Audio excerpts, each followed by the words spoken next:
Hello, hello, hello.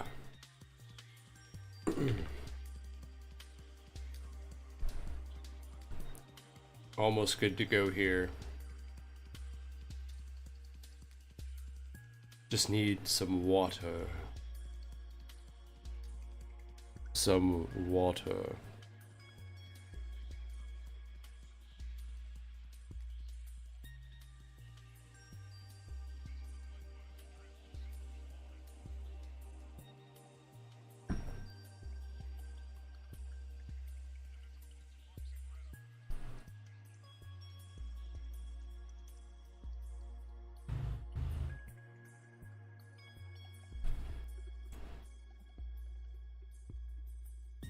And there we are.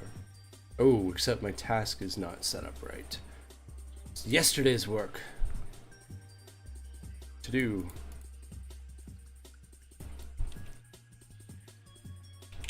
Check business pulse. Done. One more thing.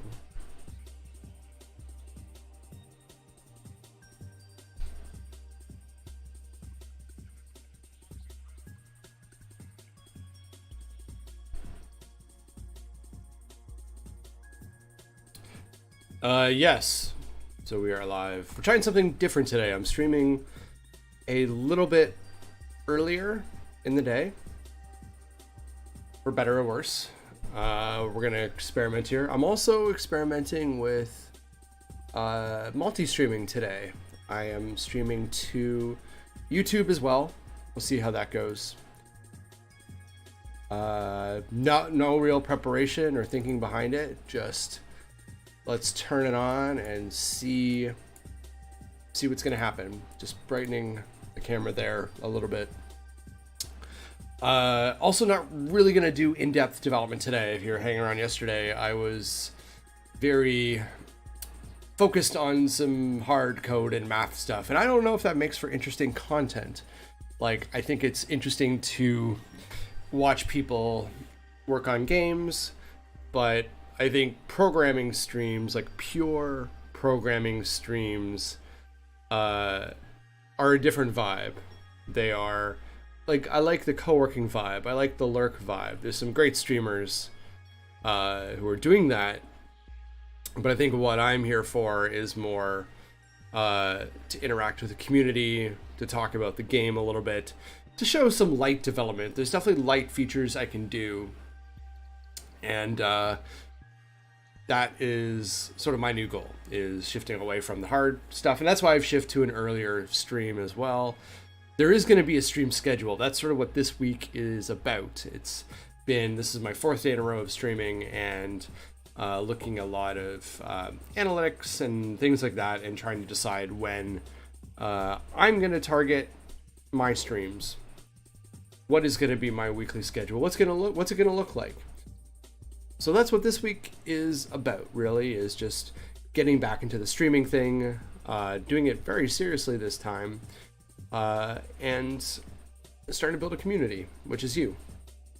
So today what I'm going to be doing is, I used to really enjoy these streams called the Clark Tank, which was from independent developer Ryan Clark, who made games like Crypt of the Necrodancer, and runs a studio called Brace Yourself Games out in Vancouver. And he did this wonderful Friday sort of afternoon stream, late afternoon, where he would just sort of go and look at a bunch of analytics sources for indie games. He'd look at, the Steam charts, and look at, one sort of game that was blowing up that week. He'd sit down and play it. And it was sort of this nice gathering of the indie game community who were not just hobbyists, but like really serious about the business component, which might sound boring, but if you're serious about indie development, getting familiar with the business side of it is very important.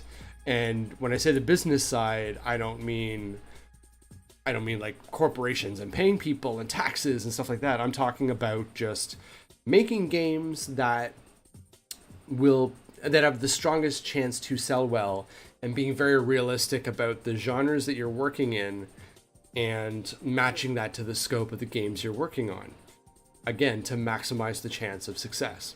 So I wanted to return to a bit of that mentality. I don't know if it's going to be the same sort of Friday get together, but a big part of my sort of weekly routine is stopping every couple of days just to, assess the pulse of the industry and what's going on in the industry. And I wanted to create a bit of a space to maybe talk about that in tandem with stuff going on in my game and in the context of my game.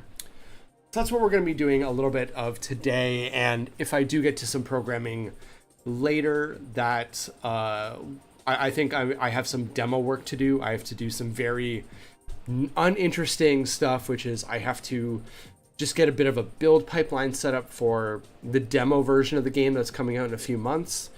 And I have to just set up some build logic. So if it's the demo build, to expose some wish list buttons in specific places and to set up some restrictions for that. Like, what is the demo going to restrict? Because Dystopica is kind of an interesting game in that it is a very limited experience, a limited and short experience. It's designed to be, hey, sit down and play with this little cyberpunk toy. It's only designed to, be sort of a nice, relaxing 20 to 30 minute gameplay loop, make a fun thing, and then move on with your day for like the price of a cup of coffee. So how do you squeeze that into a demo format is something I am trying to figure out right now. Like, when sort of the core taste of it is the same length as a demo experience, what do you cut down? How do you cut down the experience? If you look at a game like Townscaper, how would you make a demo version of that when it's already cheap and it's a short experience? So I don't think Townscaper ever did a demo version. I've never seen one, at least. Maybe I'll have to go look, but it's on my mind. So that's something I might look at a little bit today, both in terms of sorry, 1 second here. All right. Yeah, so it might be something I code earlier after I do a bit of research. So if you're just dropping in and you don't know, this is Dystopica. This is the game I am currently building and have been building full time for a few months now. It started sort of as just a casual thing about a year ago. I think I first started it when I was in Chiang Mai, Thailand, and later a bunch of focused work when I was in Osaka, which is one of my favorite cities now. Now I'm in Indonesia. So that's the other thing, is I'm a digital nomad. I'm working on this on the road. I'm currently in Indonesia, which is kind of my home base. I'm kind of mostly here with my partner, but I still travel around. I'm still just on tourist visas and whatnot, just casually working on my creative projects. I'm not working, just casual creativity. So I can also talk about like travel and starting to travel and work, and alleviate some of your fears about travel, maybe. So that's also something I can talk about. So feel free to ask questions about game development, about Unity, C#, about travel. I'm here for all of that. So let's dive into some industry stuff. Oh yeah, so excuse me, I'm still getting over a cold, but so yeah, Dystopica is a game I'm working on. It is a chill cyberpunk city toy. It's not a city simulator. It's not SimCity. It's not about building, it's not about building for citizens and managing citizen happiness. It's not about, managing budgets. It's just sort of a blank canvas to place tiles and do things with them and sort of shape this lovely little cyberpunk city with this very like Blade Runner vibe. And it's meant to be just a very cozy, relaxing space for just a bit of a break, a reprieve from your everyday life. If you're a fan of like long 8-hour mixtapes on YouTube of like cyberpunk vibes, or if you like Soma FM, or if you like ambient music or drone music, this is going to be a fun place for you. And it's coming along well. What I'm kind of pushing into right now is kind of a major iteration since this first trailer version, which is to sort of take like the initial version was very townscaper inspired. It was very place a tile, those tiles attached to other tiles, and you sort of build things up that way. I kept a more linear uniform grid just to reflect more city-like structures, like street structures. But while I do like the aesthetic of it. Like you can see here, like I like this aesthetic. I think it looks great. But in playtesting, what I was seeing was just a lot of like players trying to do a lot of the same things. Like it's a cyberpunk city. People want to build tall buildings. People want to place lots of buildings. And it also started to feel very like the grid system, the tile system started to feel very rigid and uniform. Like all the buildings were kind of the same height in the same units. Like, you know, all buildings were sort of like this height or this height and this height. And the city was very, I don't know, it felt very snapped to a grid. And I wanted to break that up. So what I've been moving to is switching things up to be a loose grid. It's more organic. You can place tiles anywhere. Even you can like make them overlap a little bit, and you'll be able to rotate them. And I've made I'm working on a much more organic system to build tall buildings where you can place a tile and then sort of drag it up, sort of pull it out of the ground to control its height, and that'll let you sort of make all kinds of variances and connecting all that to the ground as well. So, you know, solving the one problem of tall buildings, but then creating sort of this new ground plane that will spawn up like little pockets of density where you place tiles. So like little shops, little antennas, little streets and things. As you place tiles, it sort of organically compounds the density below. So if you place two tiles together, it'll build bigger stuff. Anyways, just trying to sort of fill in sort of the organic gaps of a cyberpunk city without having to place each individual thing. So you can create these things quickly, and find I'm using a sculpt metaphor a little bit more. So yes, so that's the game I'm working on. If that looks cool, please go give it a wish list. I think we're going to be hitting Steam Next Fest, which is coming up in February. So I'm just really working my ass off preparing the demo for that right now. But today's about business. And one of the interesting things that I'm considering right now is, right now I've got the early access section up here. That was sort of my original plan, was to release an early access, like do the demo, hit the demo in February, release an early access after, and then do maybe like 6 months of early access where I could sort of scale the roadmap based on how well it does with early access. And that roadmap, like I have lots of crazy dreams about stuff I want to do with this game. But I don't really want to, like, I don't want to spend a bunch of time and my money on those features for a game that sells like 2 copies, you know, or has like no interest. But I'm rethinking the early access thing now, because I have I think there's a growing batch of, or a growing group of developers who are concerned about early access, because I think player expectations around early access are starting to shift a little bit, you know, like, and like rightfully so in some cases. So I think on the one hand, on the developer side, like from developers using early access, there are a lot of good developers who genuinely want to use early access to bring in players at an early stage, to get feedback, to work with the community, and make something good for the 1.0 release. There are genuinely developers who believe that. We're actually going to look at one of them in a second. But on the flip side of the developer coin, there's also a lot of developers who brought stuff into early access but never finished it. Like, it's just been perpetual. Like, it's okay to be in perpetual early access. There's games like that. Like I think Dwarf Fortress is in perpetual early access.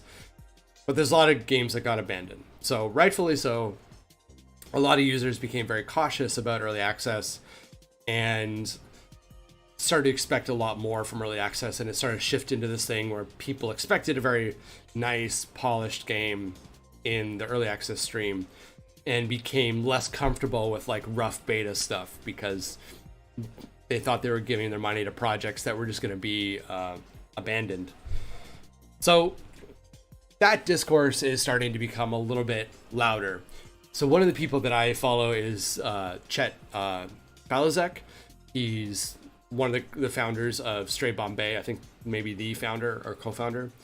But also notably ex-Valve developer, like, you know, big part of Left 4 Dead and something else. I think maybe he did a bunch of work on Counter-Strike, but primarily Left 4 Dead.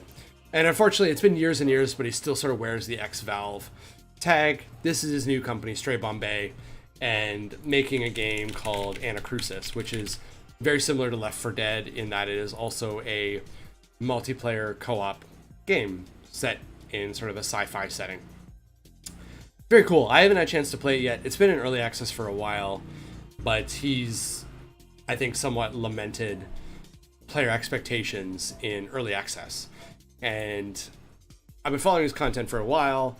A lot of really good content on TikTok. A lot of it gets cross-posted to YouTube eventually as well.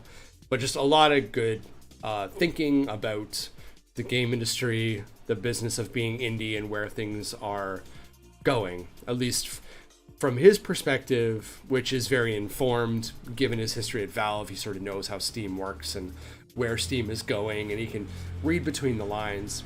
So he's lamenting the, and this isn't like reaction content that I'm doing, but in summary, he is coming to the end of his, I think, year in early access. He's about to release 1.0 in a few days, and he was just talking about early access and what early access meant for him and how player expectations have shifted.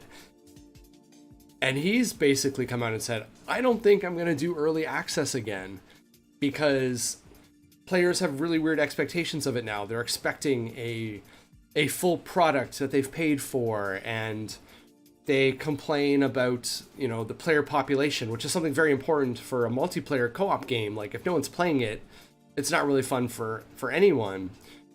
And people are, you know, complaining that they're having a hard time finding lobbies. And it's like, well, yeah, it's early access. This is what you signed up for. So that's given me a bit of a pause on two things. One is, should my game be released to early access, or should I just delay that a little bit, make a very strong 1.0 and, you know, have very like strong titled updates after release, sort of like No Man's Sky style? Maybe. I'm not a multiplayer game though. But also the future of multiplayer games, because I think that's going to be the next big wave of indie. Like, there's a huge wave of layoffs in the industry right now. Everyone knows about that. And for me, it feels a lot like you rewind the clock 10 years back to like early 2010s. And there's a lot of AAA studios closing around that time as well. And it was an interesting time because that's when a lot of like good senior developers, like suddenly it was like the indie gold rush came into the space and they started innovating. They started doing really awesome stuff and pushed the genre further. And over the next decade, like a lot of that got absorbed back up into AAA. You know, ways to monetize, ways to experiment, new mechanics and new genres. All that kind of got pulled back up, and a lot of those developers, like after the indie gold rush was over, kind of got pulled back up into the indie space. And a big part of that was, you know, it got much easier to do this on your own. Unity had gotten pretty good around that time, and it was just for the first time feasible to go into making video games on your own and making a living at it. So that was an exciting time, and I think we may be going into that cycle again with all these layoffs. And again, don't get me wrong, the layoffs suck, but I think you're going to see a huge, influx in innovation in new studios trying to do exciting, innovative things. And then coming back to like why I'm talking about like Chet Falasek today and Anna Krusis and like them doing multiplayer stuff is, I think that's going to be the next big wave. Is the games as a service format has gotten very stale, but multiplayer games and making like bigger scale multiplayer games has gotten way more accessible through the Unity multiplayer services, through like Epic Online services, through being able to prototype stuff through Fortnite Creative with an audience, to stuff like Coherence. I think you're going to see a lot of like really good AAA developers come in and start doing really exciting, innovative stuff that's going to break the mold for AAA for the next decade. So I think it's an exciting time, but multiplayer games are still tough in how do you build an audience and a player base in an early access format. So like when I talk about, I think it's like Gamedev. Gardens. This is a new studio. I'm really interested in what they're doing because it's like, hang on, who's here?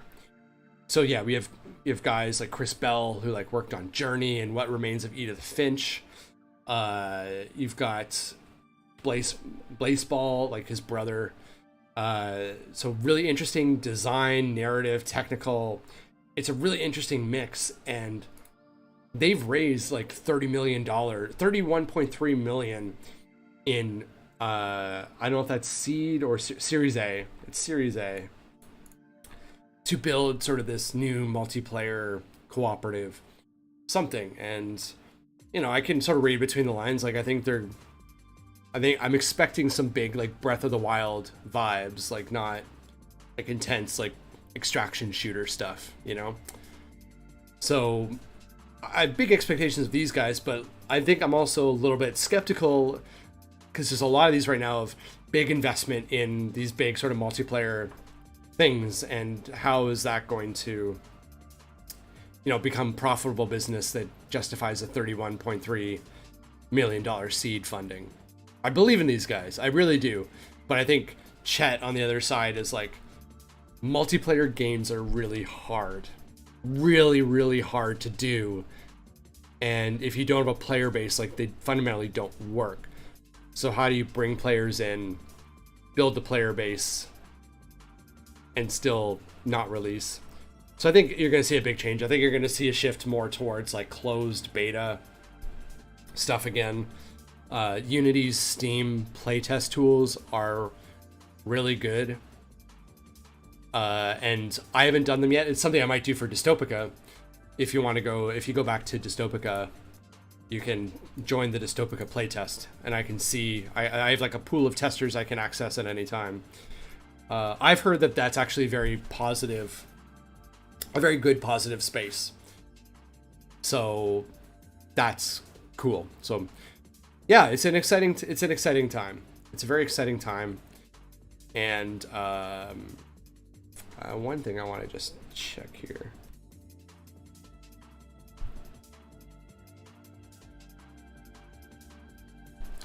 So another thing I'm trying to do is clip content so that I can post it later.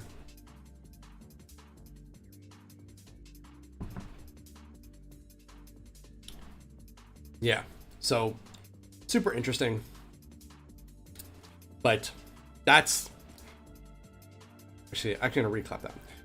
But like, I think this is the big thing. Like a lot of what is going on in the industry with layoffs and everything, and don't get me wrong, they suck. It sucks for the people involved. It sucks for the people that have to do them as well. But it feels a lot like 10 years ago when there was a lot of layoffs in the industry. Like when I was in Vancouver, like Radical closed, I think Propaganda Studios closed, and there's a lot of studio closures, and it created this huge influx of really good senior talent who suddenly realized, like, hey, indie games was viable. I can make my own stuff. So you had all this awesome senior talent, like, just let loose, starting to innovate stuff and doing, radical new things with genres and mechanics and like even monetization. And that was like the rise of the whole sort of indie space that went on for years, and eventually that informed AAA. Actually, fuck. Hang on. I'm gonna remove my task. Yeah, let's get rid of the task. I'm gonna start this again. Sorry. I'm gonna push that for content. Ooh. Yeah, so I think a lot of what you're seeing now with layoffs in the industry feels a lot like what happened about 10 to 12 years ago, when a lot of the AAA studio space was sort of collapsing after a lot of growth. A lot of people got laid off, which sucks. Don't get me wrong, layoffs suck. It sucks for the people involved, both in terms of the people getting laid off, but also the people doing those layoffs. Like, it's emotionally traumatic. People are not cruel.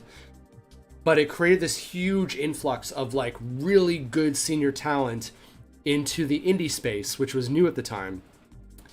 Indie, like, Unity got really good, Unreal got more generous in its pricing, and just a lot of like really good senior people realized they could start making stuff on their own. So you saw this huge burst in innovation, both in terms of like genres, in like formats, in monetization, in art styles. Just all of these really good senior developers like let loose for the first time, and you saw this massive boost in innovation for years, and eventually that got absorbed back up into AAA, and the indie gold rush was over, and AAA studios built up again for a few years, and now that cycle is repeating again, and it sucks. But I think you're going to see a huge burst of innovation in indie games again, especially in the multiplayer space. Because in the same way that Unity made game development much easier than it used to be and much more accessible, I think multiplayer tooling has gone through that same cycle in the last couple of years. It's why Lethal Company was able to be made by one developer. It's why Among Us was made by a small team. And now you have stuff like Coherence and like Unity multiplayer. Like, you have a lot of turnkey multiplayer stuff.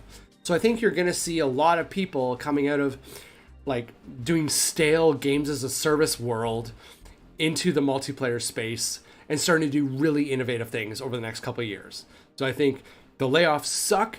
It really sucks for everyone, but I think you're going to see a big burst of innovation over the next few years.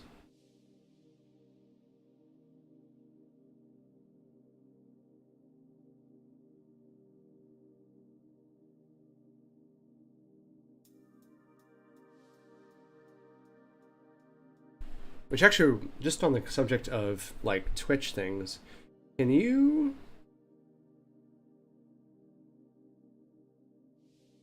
share those noteworthy moments? Is there any way you can do like a longer clip? I'll have to look that up later. But anyways, I think it's going to be exciting times. I'm just going to flip back to Twitch chat for a second. I don't think... Yeah, it just puts it on the clipboard. So yeah, multiplayer, it's going to be an interesting couple of years, I think. In fact, I think my next game is going to be a multiplayer thing. I've kind of got this idea for like a rave simulator, like a very like Y2K rave simulator kind of thing. Just because I went to raves as a kid, I was big into electronic music, and like the golden age of trance music, in my opinion, like the early mid 2000s. Went to a lot of raves during that time. So I had this, especially now that I've done sort of a creator sim with Dystopica, I think I have sort of an idea. I have an idea for like just a little co-op multiplayer rave simulator. I don't know how like I'm gonna do the music side of it yet, but we'll see. We'll see. So what else is going on? Yes, Unity, another round of layoffs. Unity is eliminating 265 jobs and terminating its Weta FX partnership. So if you haven't heard about this before, Unity spent a bunch of money to the tune of like billions of dollars. I think it was like 1 point something billion, 1.3 billion, to acquire a bunch of Weta's in-house tooling for like real-time and visual effects. So a lot of the stuff from like Avatar and the Hobbit movies for doing like performance capture, simulation, procedural generation, all kinds of stuff like that. And if you don't know Weta is one of the best, if not the best, visual effects studio in the world. Like all the way back to like Lord of the Rings, like Peter Jackson, who directed Lord of the Rings, this is his visual effects studio, and they've been massively innovating for years. And Unity, in a bid to get into sort of the real-time film space, bought up a bunch of stuff. And I think this came from a place of them making it look to their investors that they were keeping up with Unreal. Obviously, Unreal is getting very notable for being, real-time film. Like, I don't even remember what it's called. I don't remember what it's called, but The Mandalorian does these LED scene stages. So what used to be a bunch of green screen is now just LEDs with position matching, like doing all the position tracking for cameras and other things, so that it can like move the environment in a way that's convincing for the camera, while also providing realistic lighting for the actors, providing context for the actors. Anyways, there's a bunch of stuff in that space that's super interesting right now. Like let's go like look at it. YouTube, like Unreal Mandalorian. Mandobrona, if I could spell. Yeah, virtual sets. And yeah, so this is all like Unreal environment. Now, the one thing I will sort of say, a bit of Unreal knowledge, is a lot of this came from ILM, from Industrial Light and Magic. Like, it was sort of them figuring out how to use Unreal this way, rather than Unreal sort of pushing this as their own innovation. So I think there's some dispute over who the real innovator was on this stuff. But it's cool. It's super cool. As someone who's like acted a lot in the past, I have a theater degree. This stuff is awesome. This stuff is great. It provides a lot of context for the actors, so they're not just staring at a green screen anymore. It opens up a lot of flexibility. Like if you want to film a sunrise, you don't have a window of like 15 minutes. Good for a lot of things. I can argue there's a bad side to that as well. But anyway, so Unity saw Unreal doing all this fun stuff, and then I think they went out and hired or bought Weta's tooling because of this. So they are like Weta, the visual effects studio, is not going away.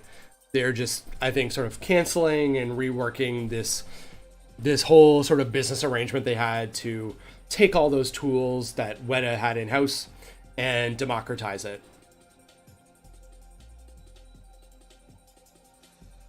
And I don't know if that was a great plan to begin with. These are very advanced in-house tools for specific things. I think the vision of like productizing those and getting them into a general audience was a very ambitious goal to begin with. And I think you're seeing a lot of struggles in that area in like Unreal side as well. Like we're not all running around doing video game characters with metahumans yet. So I don't know. I feel like there's a theme today of me. I feel like there's a theme today of me saying. I think there's a theme today of me reiterating that layoffs kind of suck, but I do like the idea of Unity refocusing on the core engine, refocusing on the roadmap, refocusing on video games, because I think for the last couple of years they have lost focus and vision. And I don't know, you can blame that on John Riccitiello. There are pressures that come with being a public company with billions of dollars on the line. I understand that. But I think they lost this vision of like, we're going to be the tool for 3D creators, for interactive 3D creators.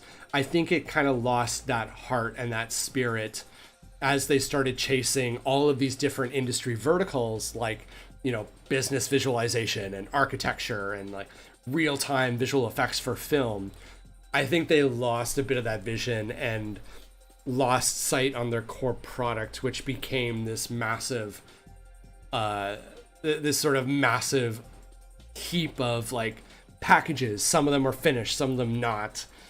And it's good to see them return to that. Like, just as an example, like the render pipeline stuff, it's time to deprecate the OG build pipeline, like the built-in render pipeline. It's time to just move on from that. It's going to hurt for some people. It's going to hurt for a lot of assets, but a lot of asset creators who are actively doing good stuff like Freya Homer and Shapes is just like so frustrated trying to support all these build pipelines. So build pipelines, figuring out how dots fits in, like, is it going to replace mono behaviors? Should it? I don't know. But it feels like they just need to make the product cohesive again. And it feels like Unity 6 and the whole like Unity 6 rebranding. Hang on, Unity 6. Like just dropping like these biannual releases, like the tech releases followed by the long-term service releases. Dropping that feels like the right thing to do, and not holding the team to annual releases, I think is a good thing. I think you're going to see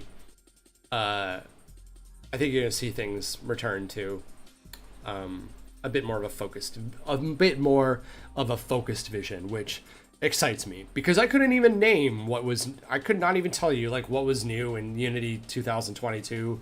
I don't even know like what the hell's going on in Unity 2023, whereas like you go back in the day and it was like Unity 5 and like that was, or I can't remember if it was Unity 4 or Unity 5, but like hey, we completely rebuilt the UI system. There's a new UI system, and that was like a massive thing.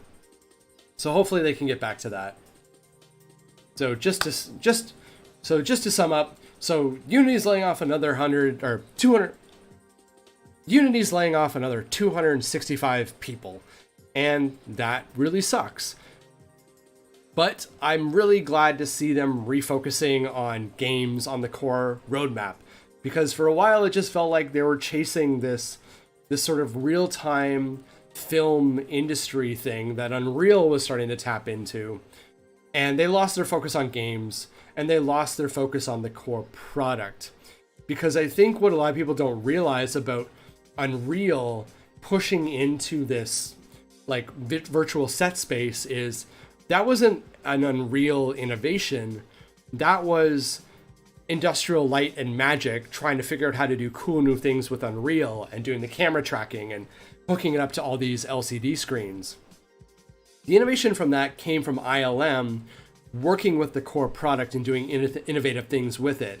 Whereas Unity was trying to do the reverse, where they were sort of chasing visual effects studios to do stuff with their game engine by putting all this shit in the engine. It didn't make sense. You need to let the creators come to you by making a great product.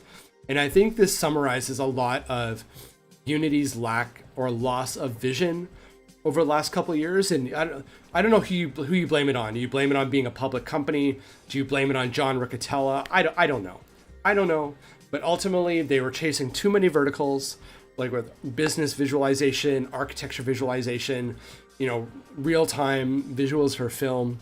And what ended up being is they were, trying to make everybody happy, and in a way making nobody happy. And the unhappiest of them all were the bread and butter, the indie developers who sort of were evangelizing Unity for years. So the layoffs suck. I empathize with those people. I think they're going to do fine moving back into the pure visual effects space. But this felt like a pipe dream, and I'm really excited to see Unity refocusing on their roadmap and their engine and making just a cohesive product and a cohesive vision moving forward. So that's my take on that.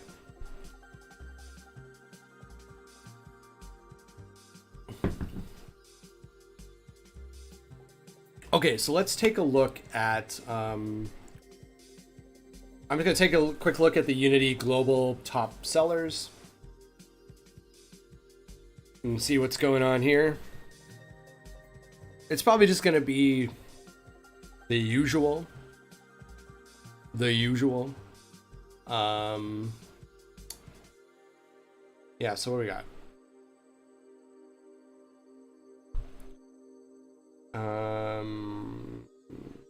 Oh, except I'm probably going to get... This might be something I need to do. 1 second. This might be better from a logged in state.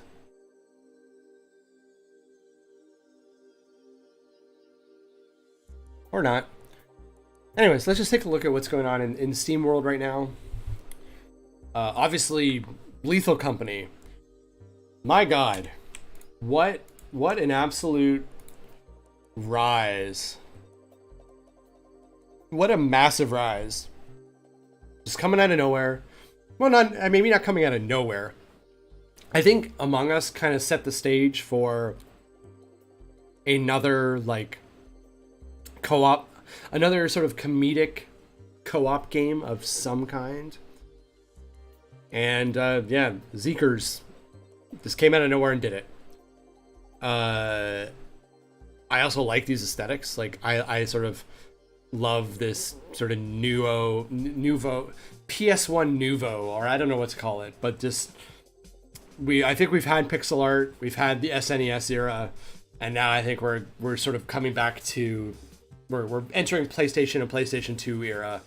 I would even argue PlayStation 1 era has kind of already happened, and now we're moving into PlayStation 2 era of sort of revisionist aesthetics, which is cool. But anyways, if you haven't seen Lethal Company, really impressive how it's just blown up.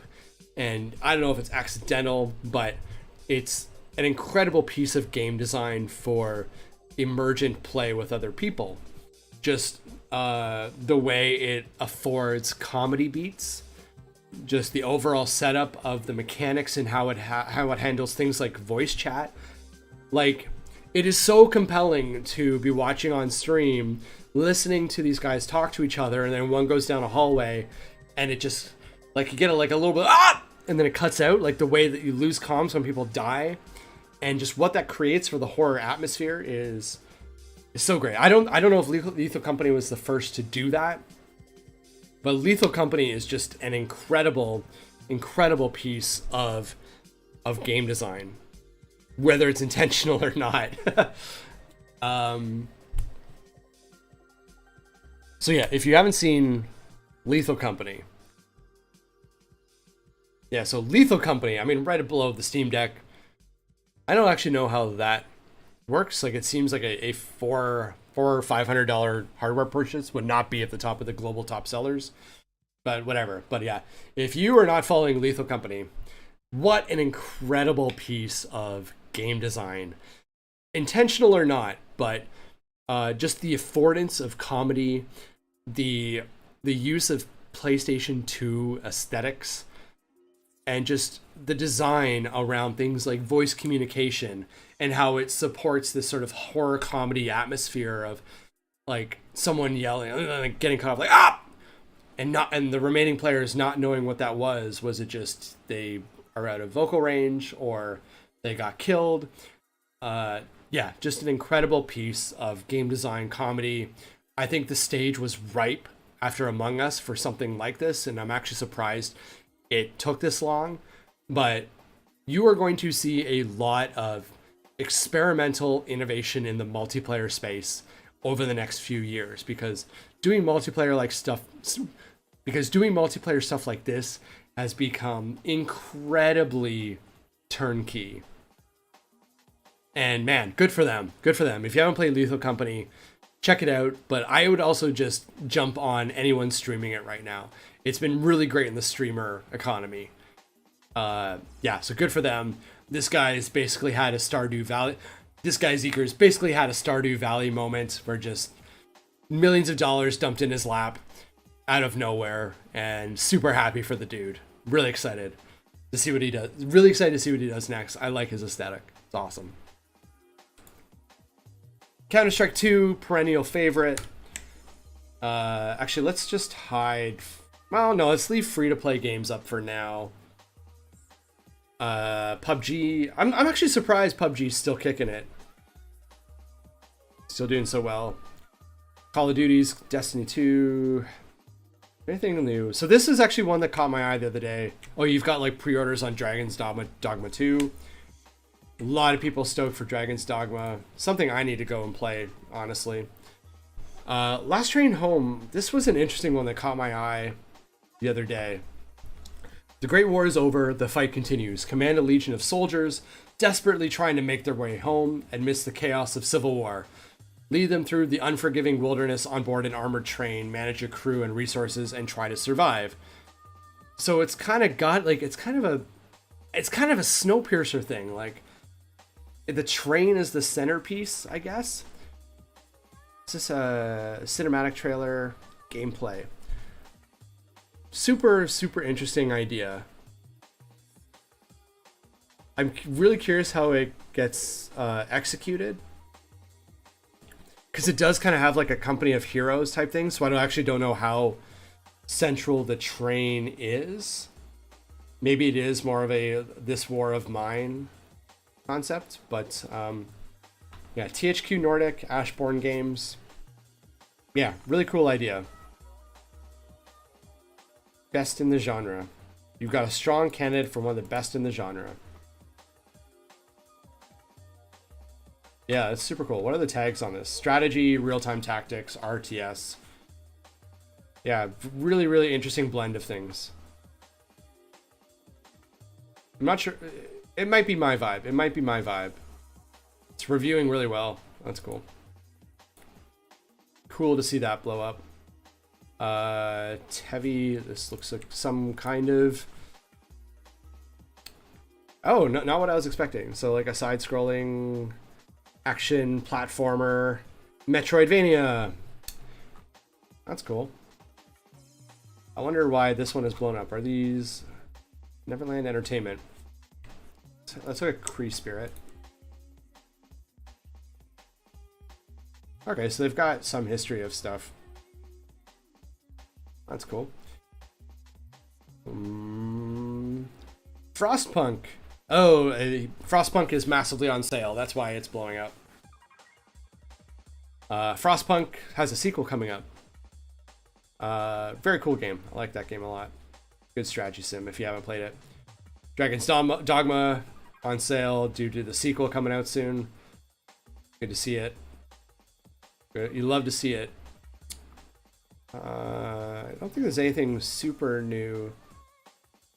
Planet Crafter. I think I've seen this one before.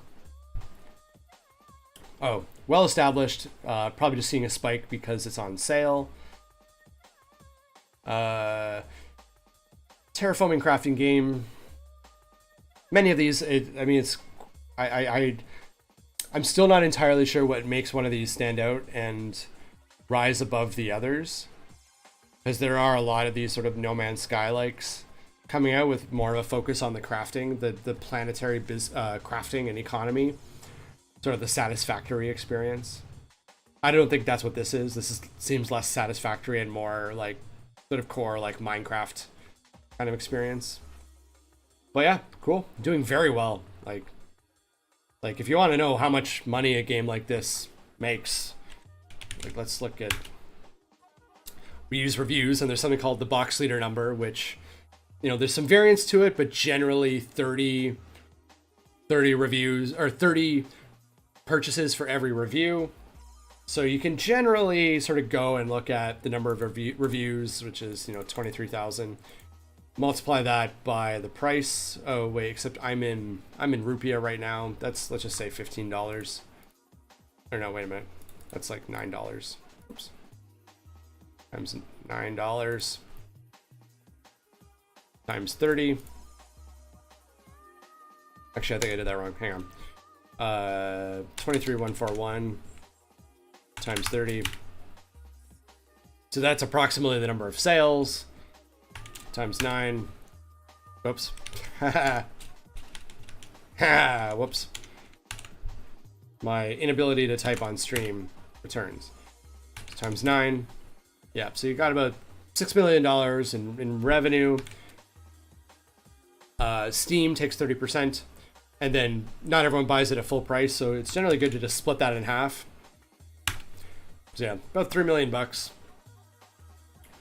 I mean, amazingly, like that's not a huge budget for a game, but it's still in early access, and they're probably benefiting in other ways.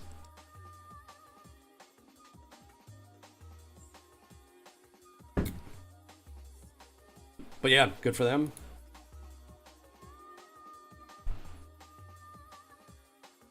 Okay, so now we're getting into some interesting stuff. So Hell Let Loose. Oh, been out for a while. Shooter, World War II. Yeah, I've seen this one before. Hardcore, World War II. First-person shooter with epic battles of 100 players with infantry, tanks, artillery. And from Team 17, which is a sizable developer. That's cool. How much is that? Ooh, it's. I might buy that. I might buy that today.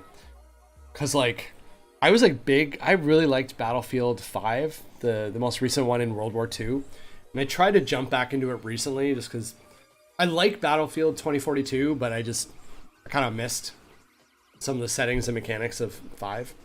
And so I like that World War II setting. Problem is Battlefield 5 is just full of cheaters now. Kind of sucks. Really sucks. So I might jump on that. I might jump on that. The Exit 8. Okay, now we're getting into some interesting stuff. You are trapped in an endless underground passageway. Observe your surroundings carefully. Okay, so this is a Silent Hills PT like.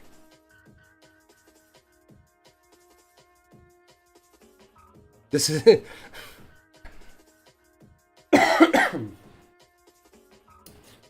yeah, this is someone. I mean, someone was gonna do it. People probably have done it. Psychological horror, exploration, walking simulator. You're trapped in an endless underground passageway. Observe your surroundings. Don't overlook any anomalies.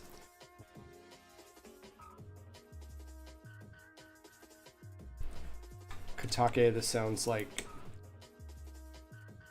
Yep, it's their first game.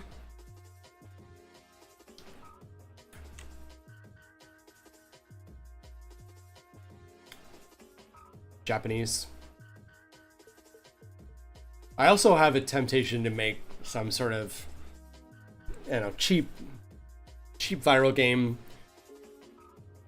And another thing, if your game is not narrative heavy and you think you are at least going to do Japanese localized. Hang on, I'm going to set up something here. Hang on. Twitter, Automaton, JP, Stopica.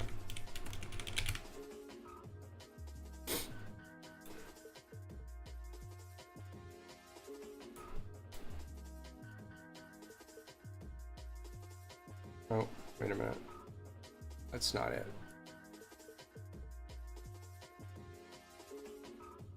This one. No, wait.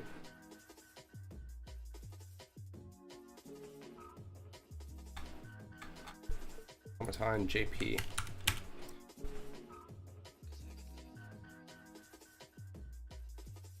Okay, hang on. Maybe. Hang on. Let's jump on Twitter for a sec. Jump on the Twitters. Stopica. Automaton.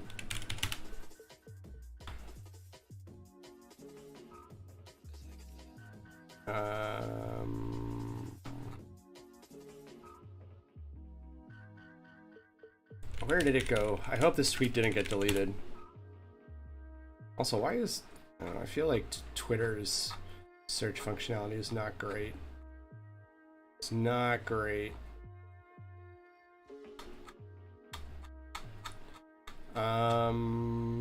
Okay, hang on.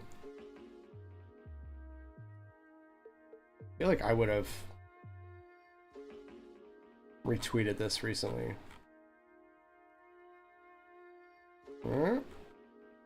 Yeah, this one. I'm gonna retweet it again. Oh, blows my mind.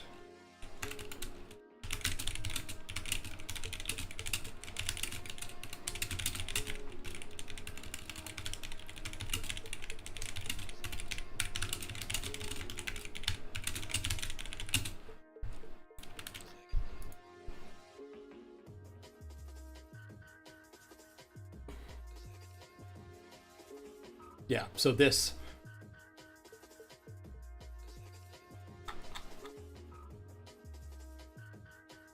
Yeah, so one of the things that I think all, hang on, let's turn this around a little bit. One thing that I think all indies should do when they launch their Steam store page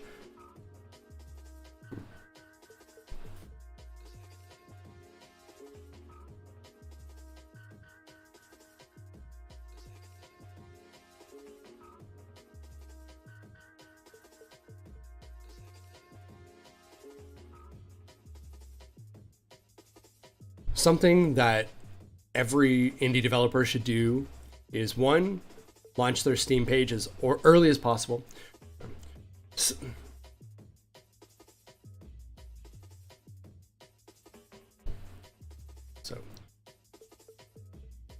things that all indie developers should do is, one, get your Steam store page up in some form as quickly as possible to start collecting wish lists and start building community. And two, do some localization of your store page before launch. Now, this depends on your plans for the game, if it's narrative heavy and how much you plan to localize. But one of the big lost opportunities of Dystopica's Steam page launch was this outlet, Automaton, in Japan, picked it up. They must have like just a feed of what's new on the storefront, thought it looked cool, wrote an article about it, and that tweet got 400,000 views from this Japanese outlet, from this Japanese article. On its own, this created about 800 wish lists on my first day of the store page. I didn't ask for this coverage. I didn't make a press release. They just wrote up this article based on what they could figure out from my store page. If I had localized the store page to Japanese when I launched it, I probably would have done double the wish lists and built more of a community. So, massive missed opportunity. So, if you are planning to do some localization, I don't even think you need to have those localizations planned at launch for your product, but spend like $40 and just localize your Steam page into Japanese, into simplified Chinese, any other demographics that you think is going to do well for your game. Do it before you launch. I missed this opportunity and it sucks.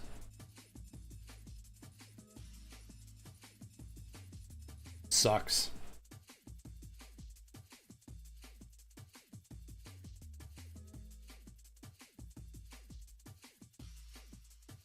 What else is going on? Where's my Icarus? This game I've seen before, and I thought it looked cool. PvE survival game up for 8 players, so co-op survival game. That's cool. Open world. Yeah, I'm sure a lot of people know this game. So I think what's interesting about this is we also just had Sons of the Forest come out, and I think it's probably done pretty well. I have not looked at the numbers. And by just recently came out, I mean like almost a year ago. It's fresh in my mind. So this has done incredibly well. Big ups to these guys. I believe a lot of them are in Vancouver. But yeah, made a huge splash in sort of the PvE survival crafting thing. Now, I played a multiplayer. Really good. I think set a lot of the paradigms for this kind of game. And again, if you want to know how good, or if you want to know how well this game has done, you can just take the reviews, 149,758. On average, there's one review for every 30 owners. And how much does this game cost? So like 20 bucks. Sorry, I'm displaying in rupiah right now because I'm in Indonesia. That's okay. That's the revenue, but not everyone buys the game at full price. There's sales, there's discounts, there's other things. Steam also takes 30%. So as very conservative, some people do 0.6, or some people do 60%, some people do 50. I do 50. 50% of that, just that's the Steam take. Oh, and it looks like they also had a publisher. Might be lower, but whatever. We're in the ballpark. $45 million. $45 million. Now, for some games, that, I mean, for a lot of indie games, that's a profit for sure. But, you know, games still cost millions of dollars to make. Don't ever forget that. Like, if you go and watch the first Double Fine adventure series about the creation of Broken Age, they raised like $3.5 million from Kickstarter. That bought them like 6 months of development for like 6 people. Like when people make salaries and there's other costs for like offices and stuff, like that's expensive. I was curious, how much? 434,000. So 434,000 times 30. Its box leader number might even be higher because 30 is for more recent games, because Steam only recently started pushing people more actively towards that. If you go back to a game in like 2017, the box leader number might be like 40 or something. So 30, let's just say. And then the price of the game is, well, now it's like $8. And then there's no publisher on that one, but still, let's just say 0.5. Undo. Go back to this number. What am I doing? Hang on. Let's just do this. Let's just do this all again. 434,000. This is just me. I lose my ability to type coherently when I'm in front of people. Times like $8. $8. Oh, wait a minute. I did that part. 434. I should just make a spreadsheet for this, to be honest. Times 30 times $8 times 50%. $52 million. That was a small team. I actually almost worked on this game. They almost hired me. Man, how different my career would have been. How different my career would have been. They just needed a junior developer just to help place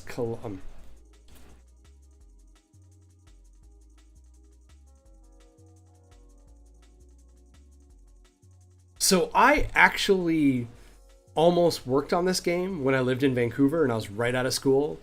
They were looking for a junior developer to help with like placing colliders and just like just populating the content with like the scripts in the program, and they did, and do some QA and stuff. Didn't pay great. I was supposed to go have lunch with them in Vancouver, and I can't remember how, but somehow they figured out I was making The Veil at the same time. And they switched into like, oh, well, we possibly couldn't, like, you got to focus on your game. You got to focus on The Veil. Like, you've got a very small amount of money from Microsoft to make a Windows Phone 8 game. You should focus on that. It would be wrong for you to come work for us. I mean, I could go find that email maybe, but man, how different my career would have been if I had gone to help these guys work on the forest. And I don't know, maybe I'm getting ahead of myself. Maybe it wouldn't have been a hire after this meeting, but I think it's an important lesson. Like, just life forks in interesting ways all the time, and you don't realize it. But yeah, man, my career would have been different. But good for them. Good for them. Between The Forest and Sons of the Forest, they've made probably $100 million on that game, on those games. It's crazy.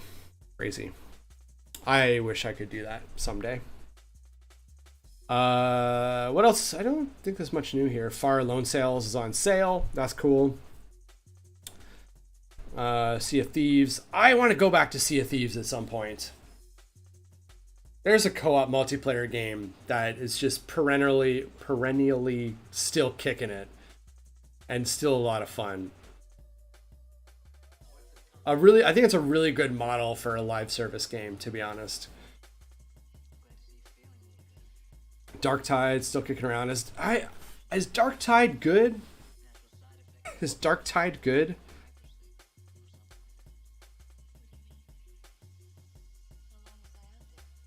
Yeah, so there's nothing like earth-shattering here. I'm gonna have to just turn off the free-to-play stuff.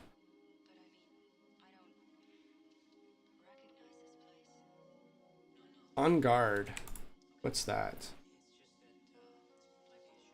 On Guard, a swashbuckling adventure game. Battle graceless guards and nefarious noblemen in fast-paced fights full of spectacle. Use the environment, your wit and your blade to teach them all a lesson. Interesting. Fight with panache. Okay, so I think it's a unique setting. It's doing well. I mean, it's been out for a few months, no publisher. Spectacle Fighter. I didn't even know that was... That's a fun tag. That's a unique tag I haven't seen before.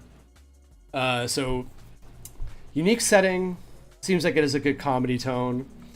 I want, like, enough localizations. Simplified Chinese has become such an important localization, and probably one I'm going to be doing for Dystopica. Actually, I might just add that later today to my interface and see what it does. Like, to my interface. There's not a lot of interface in Dystopica. Like, there's some buttons, there's some tooltips. It may not be in the demo for Next Fest, or it might be. But yeah, simplified Chinese, at least for your store page. At least for your store page. But yeah, good for them. I wonder, from the Forgotten Pages of History, daring sword fighting. Interesting. So I wonder if it's like a Souls-like in some ways. Like it just has that sort of parry dodge kind of mechanical set. With these sort of environments, like level design with a capital L, capital D environments. I don't know if this signals any sort of trend. Maybe just for like a good stylish character action game. Does this publisher have Fireplace Games? That actually sounds familiar. Nope, just On Guard. Sifu, yeah. Death Must Die. Whoops. Death Must Die. Actually, interesting. I wanted to look at the economy of wallpaper engine at one point. Like, you buy the thing, and I have no idea how you make content in it. Unleash live wallpapers. So I guess most of their... Like, the question I have about Wallpaper Engine is, can you monetize content? For example, could I make like a light Dystopica thing, or a Dystopica, like a Dystopica like city viewer? Could I do that and sell that?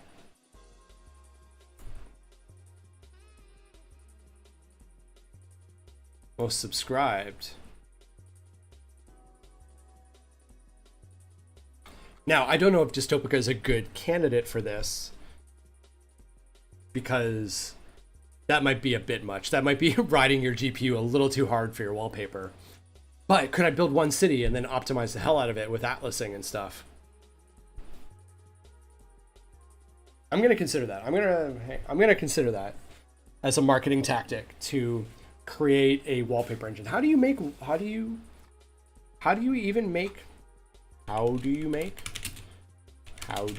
wallpaper engine content?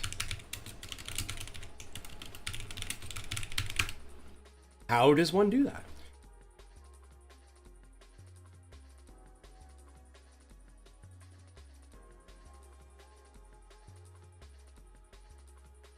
.3D.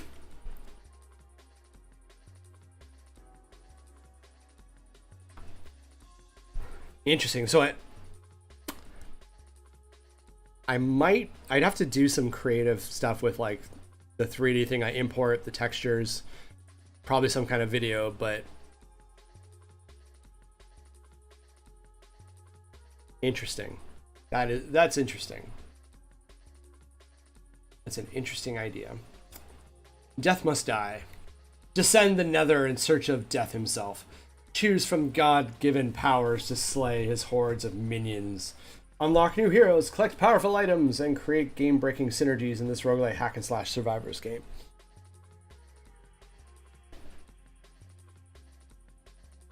I think the cat is inside.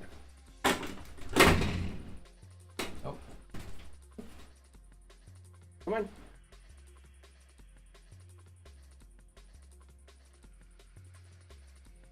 Thank you.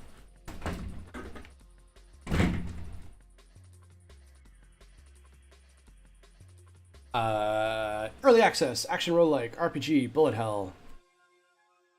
Oh, it's a survivor-like. Yeah, I think this is another genre space that's about to get, how much are they charging? About $6. This is a genre space that I think is about to get very saturated. I've even been asked to work on some of these projects. But yeah, the vampire survivor like there's going to be a lot of it, and you're going to see people are going to innovate the formula. People are going to layer in, like, it looks like they're layering in some narrative stuff. It looks like, a bit of Diablo inventory management.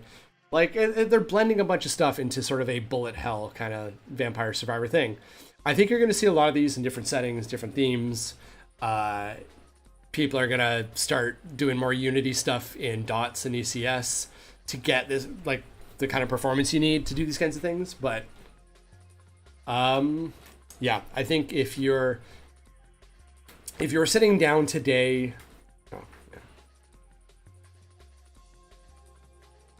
so I think the vampire survivor genre space is about to get very crowded. Like, there's a lot of projects like this entering early access, approaching early access, in development. And I've seen some of them. I've seen some of them that like aren't public facing yet. And there's a lot of them. There's vampire survivor likes are a new thing. And a lot of people are going to experiment with the genre. They're going to add narrative. They're going to add inventory and other unique mechanics. But it's going to be a very crowded space in the next year. So I think if you're sitting down today and you're thinking, what kind of game do I want to make? And, oh, Vampire Survivor did well. I would maybe rethink that, because I think it's going to be a very crowded space unless you have a unique idea. In that case, I say go for it.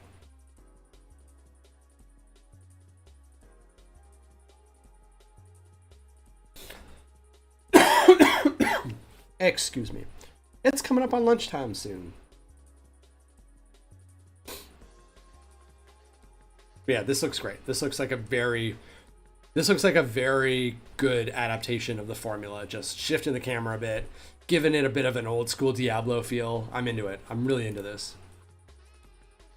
The farming simulators, we looked at Exit 8 already. Raft. A lot of perennial favorites. Dave the Diver.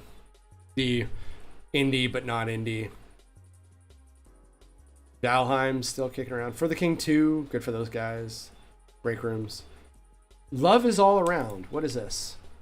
I really hope I'm not clicking into... Oh. It's one of those games. Overwhelmingly positive. 28. Oh, man. Is this an FMV game? Yeah. I mean, it's a big landlord. Share the flat. Big landlord. Oh, so it's like an FMV game, but it's got some mechanics. That's an interesting one. This is an interesting one. Normally I'd be like, oh, it's one of those games. This is interesting. What are the languages? Full audio Chinese. All right. Yep. But this sort of FMV, like, this is like they're starting to pull in a bit of like Sam Barlow, like immortality and her story mechanics. I don't know, man. If I was out there and just wanted to get a viable indie business going, like I would be looking at this stuff. Even if it's like you can do it through another company. You can do it through another company. If it's not your big indie dream, but this kind of like dating sim stuff that's doing something different than the visual novel format. I don't know, man. I think it could do fine. Okay, so let's look at let's stop looking at Steam and talking about Steam. I think this is another good indicator of just what is trending in the Twitch universe. Just chatting, as popular as ever. Valorant.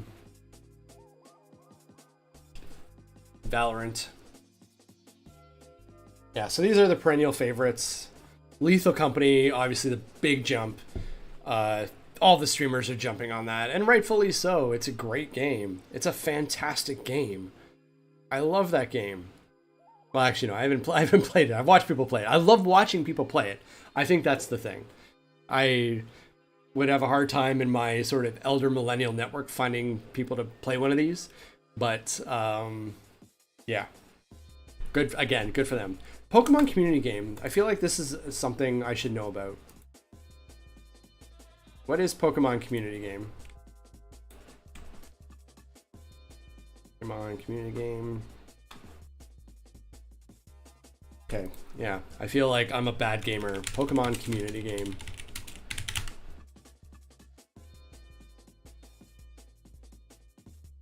Explained. That sounds lovely.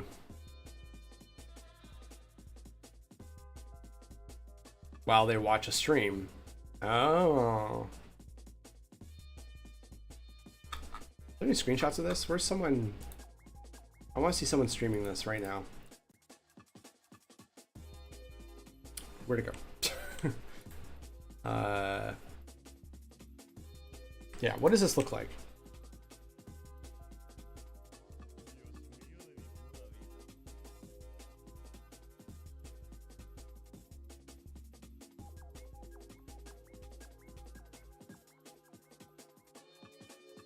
Okay, so what is chat doing though? That's what I need to know. What is chat doing? He's offline.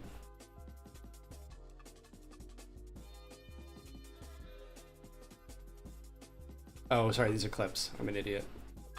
Yeah, so I'm curious. It sounds like this is in another, I think, underserved genre space is Twitch interactive games. Shit, this might be my next game. Just if I want to bank something out in a couple days. There's a really good Twitch has a really good API, and there's stuff that gives you API access in Unity, so you can very quickly build Unity games that uses Twitch chat input. I've built one of them. Marbles on Stream is very popular, or at least it was. I haven't seen it in a while, but I'm sure it's still popular.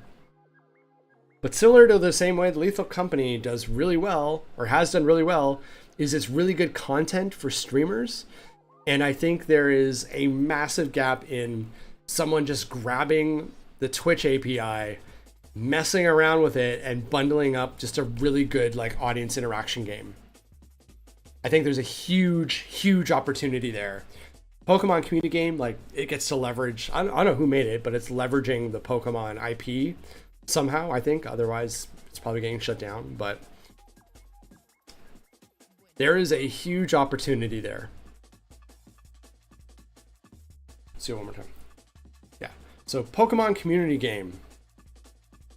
What Pokemon community game? What is that?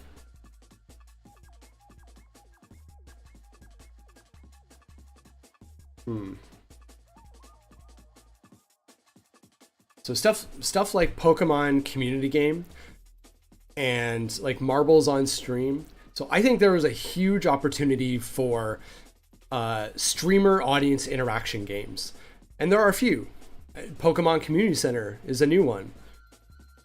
Pokemon Community Center is a new one. Marbles on Stream has been quite popular to build an audience over time. The Twitch API is very accessible, very open. And if you just bring commands and joins and basic member information, basic user information, you can bring that all into a Unity environment. You can do that today. And you can build highly interactive games for streamers. And if you just did a small project that just took you like a couple of weeks, you could probably build something that would do very, very well. How you monetize that, I don't know exactly. Do you make it free so streamers start using it right away? Do you monetize cosmetics and things? I don't know.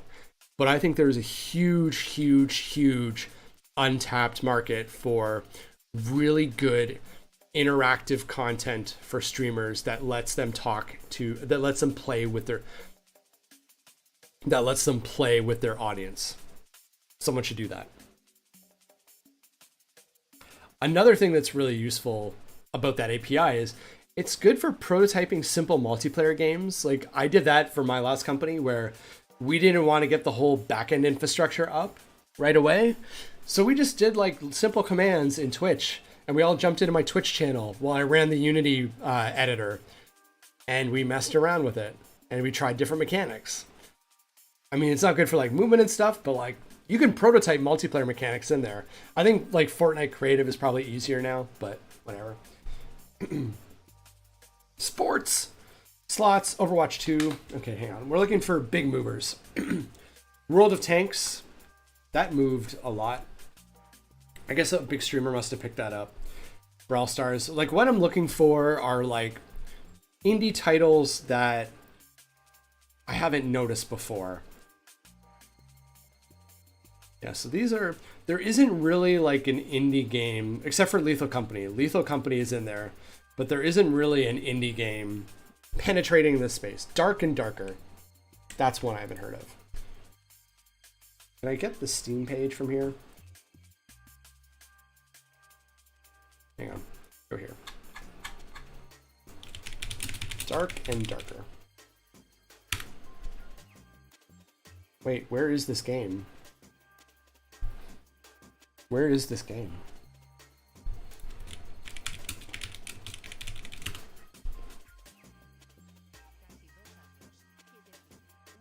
Oh god, stop that.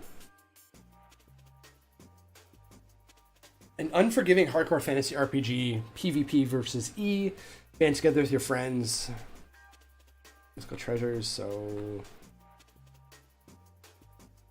Wow, I mean, they're running their own purchase engine, Iron Mace. So there's some money behind this. There's some money behind this. But yeah, you're seeing a continuation of that trend of, I mean, I'm sure a lot of what's going on is streamers playing with each other, so it becomes compelling content to view. But I think, I don't know, if I was making a game right now, my next game, I would be doing co-op stuff. I lost where I was. Dark and Darker. Yeah, doing well. Doing well. Good for them. Good for them. Zenless Zone Zero. That's a new one to me. Zenless Zone Zero.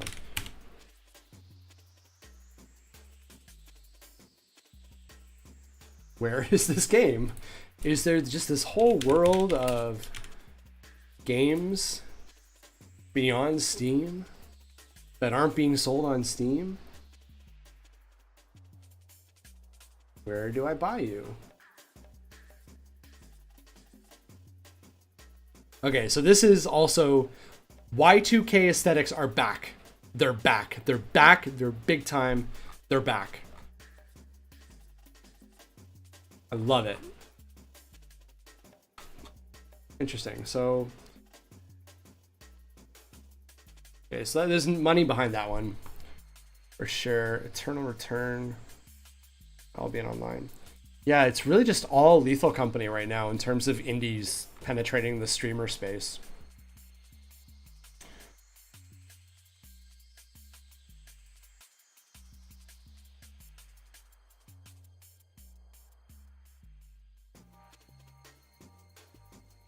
Yeah. Yeah, it's really just Lethal Company. Lethal Company is the big one. Last Stop, which we looked at earlier, it's doing its thing. Infamous, it's great to see Infamous on here. I guess a big streamer must have picked up Infamous. I feel like Alan Wake 2 fell pretty quickly. But I guess that kind of like narrative heavy, that sort of linear narrative heavy stuff doesn't have as much staying power as other games. El Chavo for Wii. Oh, that someone must have just picked that up as a retro exploration. Yeah. Nothing too wild. Lethal Company. Lethal Company.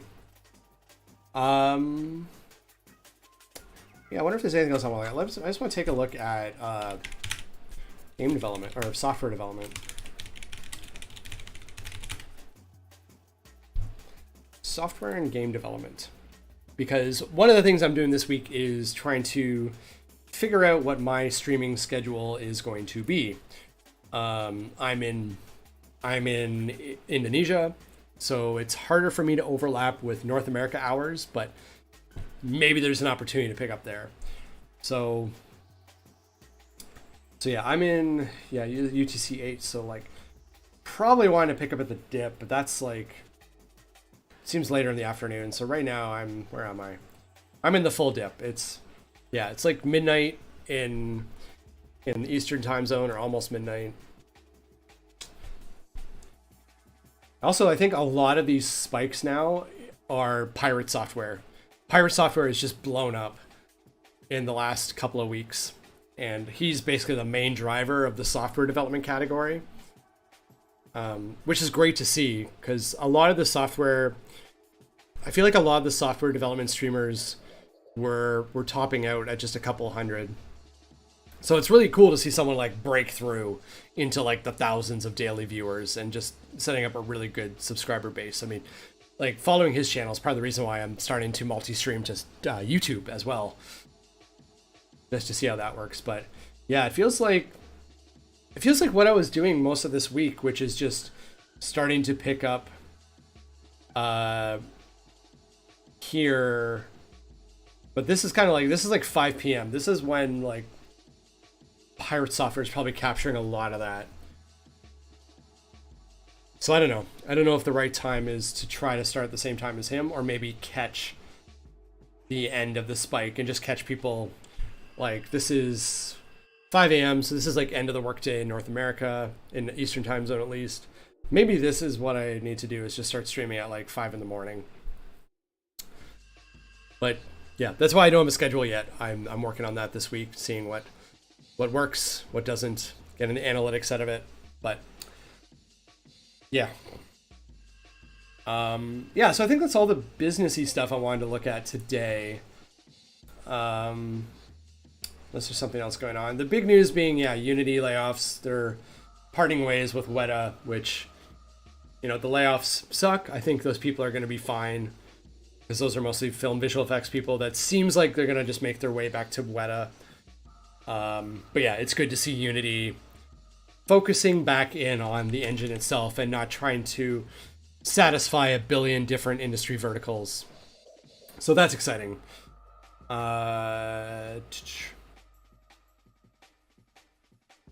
What's this? Rockstar Grand Theft Auto trilogy stealing away to Netflix. Netflix adding to its game lineup. Okay, so the initial GTA trilogy. Is that... No, that's like GTA 1, 2, 3, not like GTA San Andreas, Vice City 3. Or no, it is. The GTA... Yeah, alright, never mind. Yeah, so I think on that note, like, I think a lot of people joke around like Netflix trying to get into games, but I don't know, they're starting to throw some serious weight around, and I would not doubt that subscriber base. I'm a little hesitant just because I think Apple Arcade hasn't quite figured it out yet, but I think Netflix.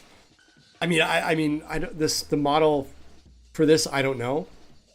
Like, I don't know how they will make a move that Microsoft can't with Game Pass, especially since Microsoft has more grounding in the hardware space, but Netflix has a lot of grounding in the subscription base. So, yeah. That'll be interesting. I think it's going to be interesting to watch Netflix. Like, they are trying to set up AAA studios. Cool. They're not the first ones to try to do that. Like, Google tried to do this and failed. Microsoft, I think, has failed previously. I think their approach now is better. But it takes a lot of time and a lot of luck to build a AAA studio. It's not just you hire a bunch of people. A lot of what makes a good AAA studio is really good process, really good leadership, and a really good pipeline.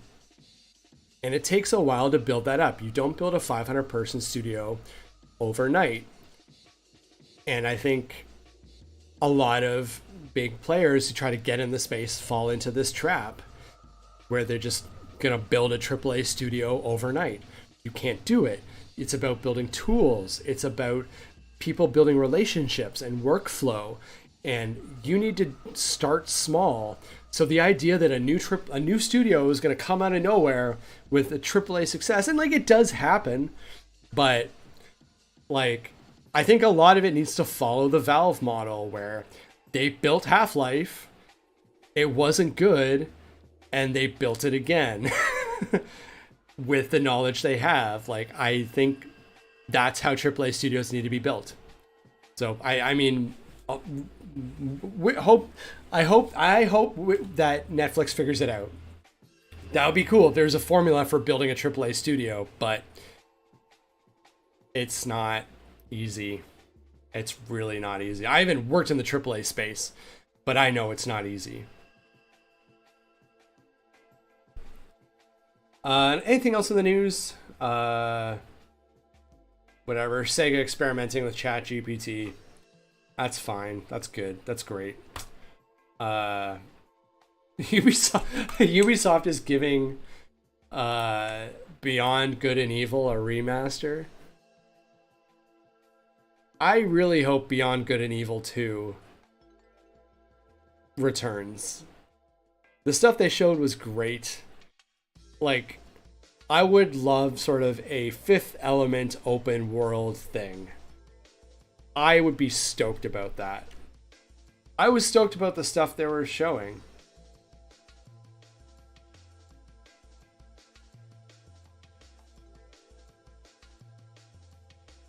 Yeah, Michael Ansel exited Ubisoft Montpellier.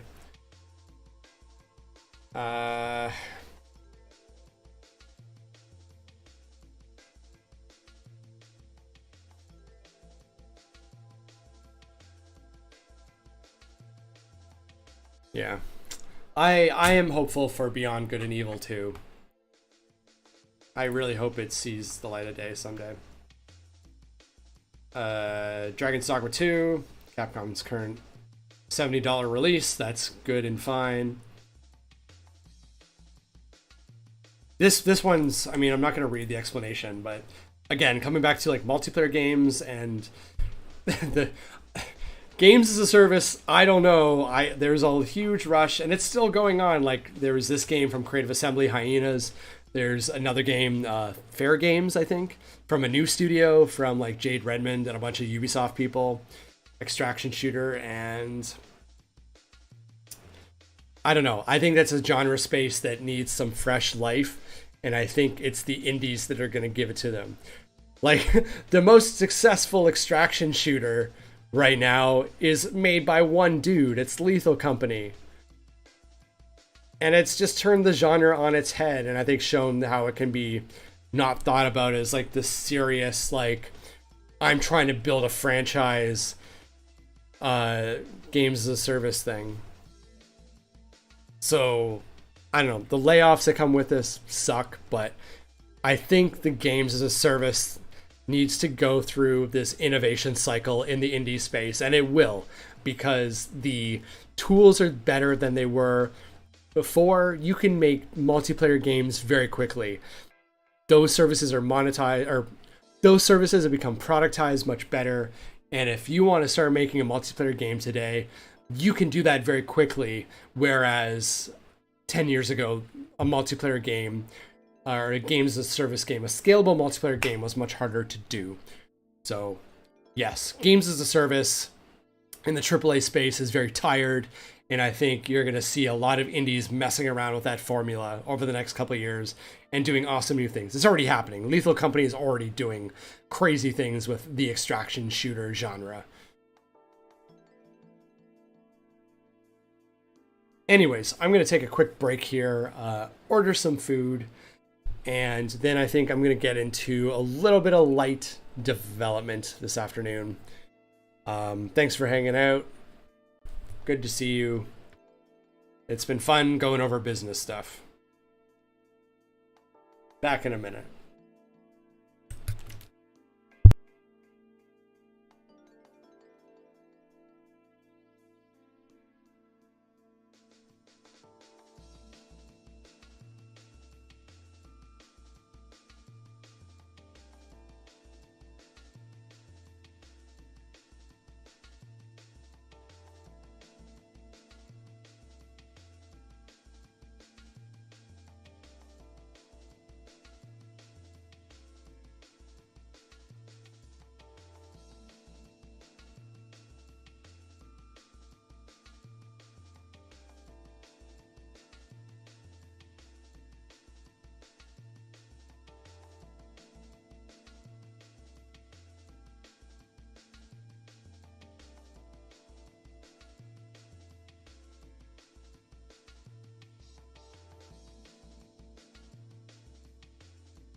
I'm just gonna get game development stuff going here. Just getting Rider up and running.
I'm gonna be a bad boy. I ordered pizza.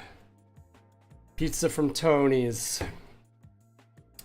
Got a mushroom slice and a grandma square.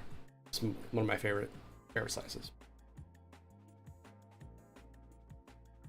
So you're gonna watch me eat in a bit. But first, so what? Hang on, let's just make sure the stream titles are all aligned here.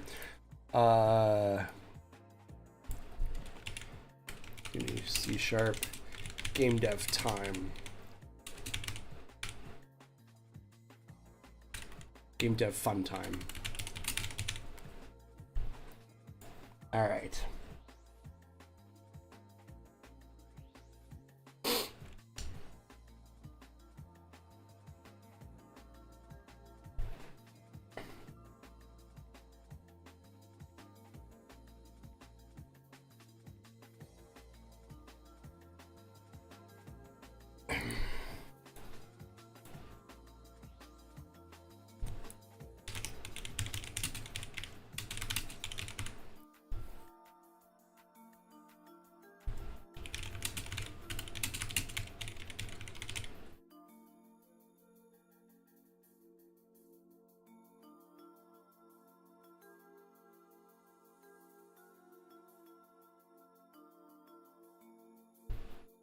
Okay, so I've got a bit of complicated work that I'm going to do later or maybe tomorrow, but I'm going to start off with like a light dev task. So one of the things that's coming up is I have Steam Next Fest demo and just generally getting a good demo version together. But Next Fest is like the target experience, and just having a Steam demo up is the target experience.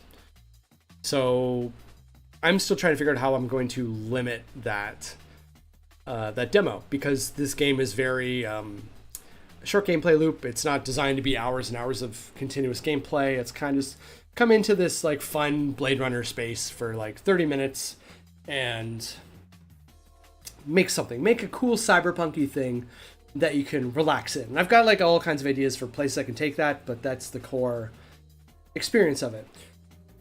But then how do you take that into a demo? If like the core value proposition of the game is, hey, here's a fun thing to play with for like 20 minutes. And a game demo is kind of a 15, 20-minute experience. Like how do you show a slice of that? Like the slice is the whole thing. And do you run the risk of people like wanting to have that experience and just want a thing to fiddle with for 20 minutes, and they get that from the demo, so they don't need to buy, even if it's only like $6, they don't need to buy the full game, you know? Actually, sorry, one thing I wanted to check on, if you'll pardon me for a moment. I just wanted to look at my wish lists, which I can't show on stream because all the Steam backend stuff is very NDA. I mean, everyone can see it. They put an app up there. I don't know if the wish lists have updated.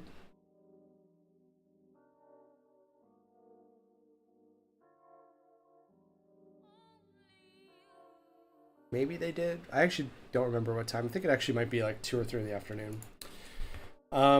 Yeah, so regardless of what the modality is going to be, there's sort of two. There's a few things I need to do. I need to get some wish list buttons in. I need to create a mechanism to show unique modals, like, hey, welcome to the demo, or hey, thank you for playing the demo, please wish list, when they exit the game. And yeah, I just need a way to simplify that workflow. Like, I don't want to be juggling 2 different builds of the game. So this is where what am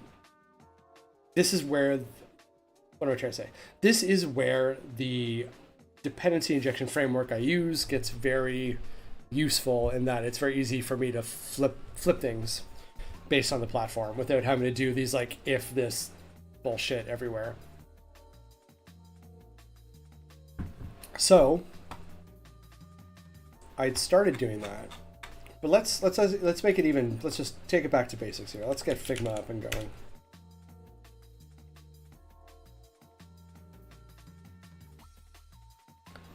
And I realize it's kind of backwards. Like, I still got a bunch of... Like, the core gameplay is completely broken because I'm rebuilding it right now.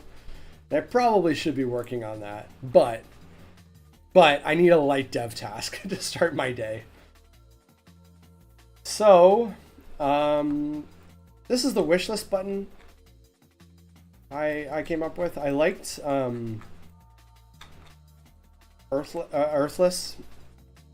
I like the look of their stuff.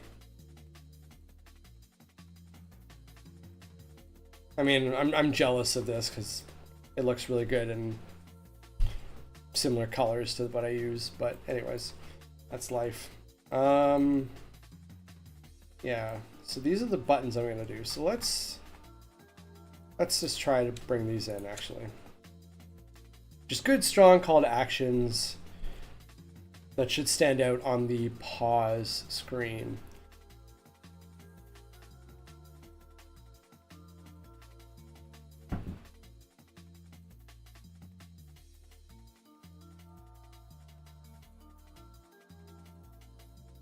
So I think these are good. So this and this.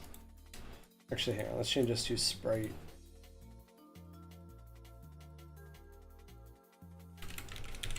Discord button. Actually, I might just, because these are going to be demo.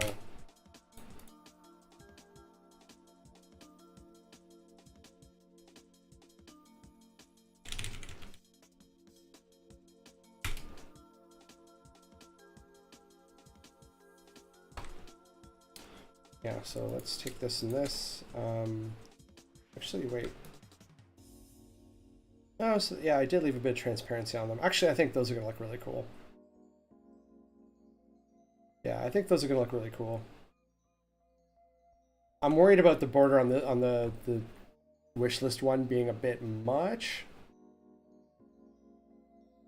But let's do, okay, so I want to export these at 2x, I think. We can play around with it. Let's just try it though. Export. Tower builder. I never did rename the original Unity project. Art. I feel like the common just. I feel like I need to organize my art sprites a little bit. Okay, so Neo 3 art common UI.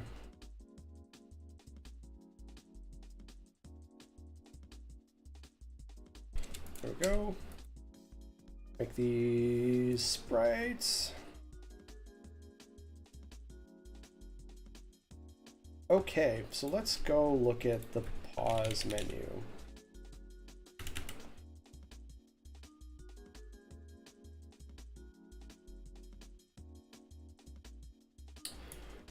I don't know why that fly just scared the shit out of me.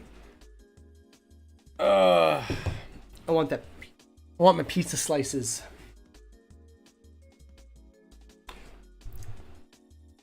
Okay, so how do I want to do this? How do I have this set up already? I want to get rid of Pro Builder. I don't need it right now. Actually, hang on. I want to just change how I'm working on this. Let's just bring us in here. Yeah.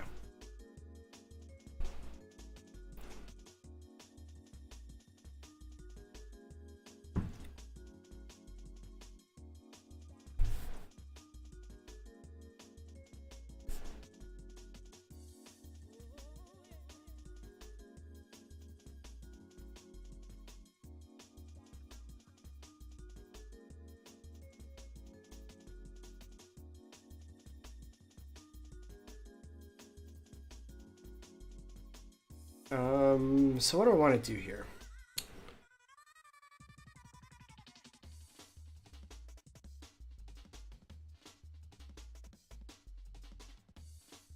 Okay, well, let's just bring one in and see what happens.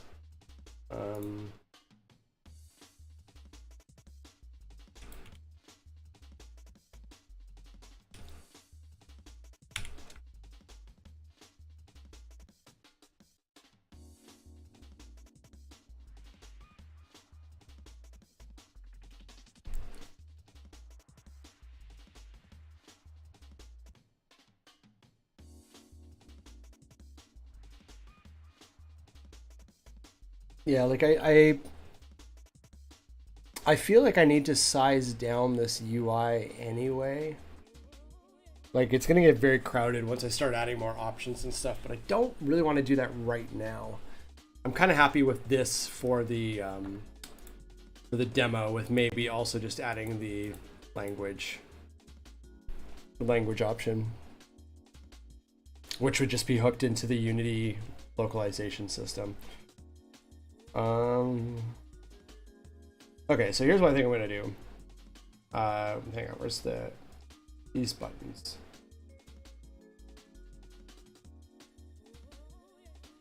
Oh wait, so this is a vertical group. Controls. My cities.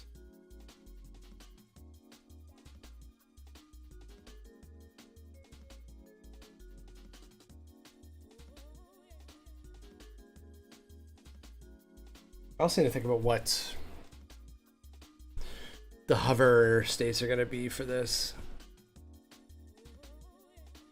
And if I'm going to add controller support. Maybe not for the demo. Okay, so let's just, what button am I using for this multi-image?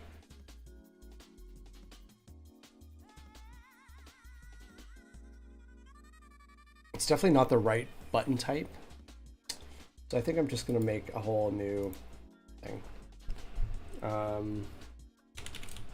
UI wish list button. Oh, wait a minute. So this is stretching across the whole.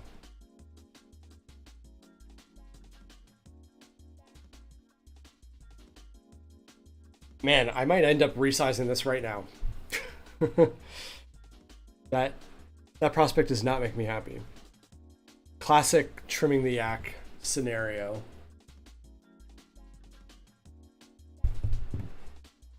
But there is good news. Pizza slices are on the way. Although I kind of regret not just getting a whole pizza. Okay, so instead of this. I said it before and I'll say it again. Life moves pretty fast. You don't stop and look around once in a while, you could miss it. Oh wait, did I turn off the vertical group? I did. I did.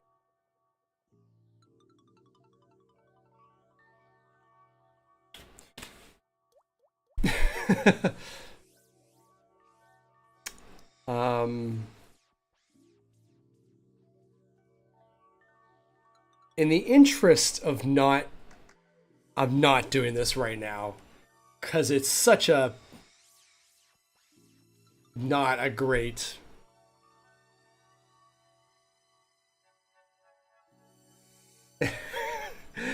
it's very little return on tidying this up.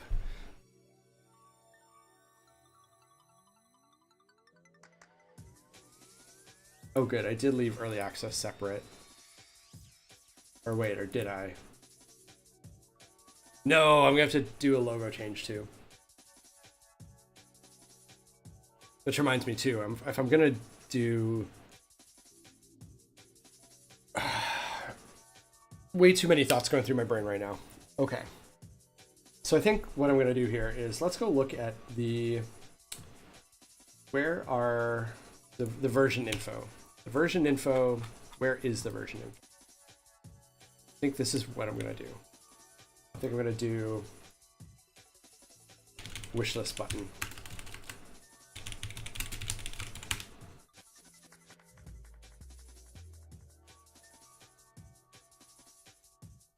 And I just want to pin this to top corner.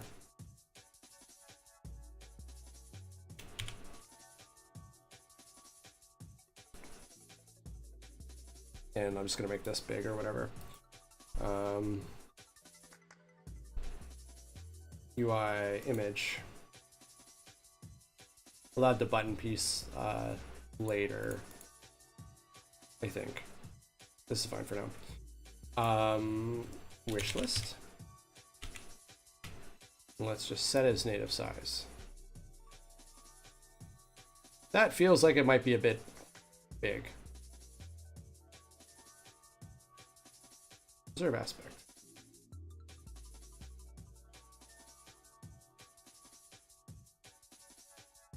Man, it's been a while since I've done UI stuff.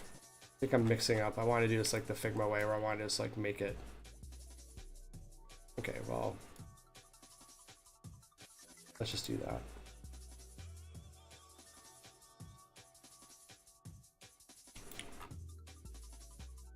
I mean, it's big. It's certainly big. I think it probably should be more like that. Let's just see what that looks like.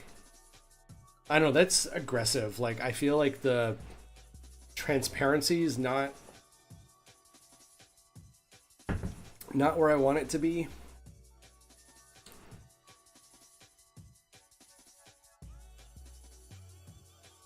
So hang on, let's go look at this, but pizza is coming, so I'm gonna be taking a break in a minute. Okay, what is going on here on this rectangle? Radial. Okay, so let's pull this back a little bit. Maybe to like 50, maybe to there. No. I always hit Control E by accident to export.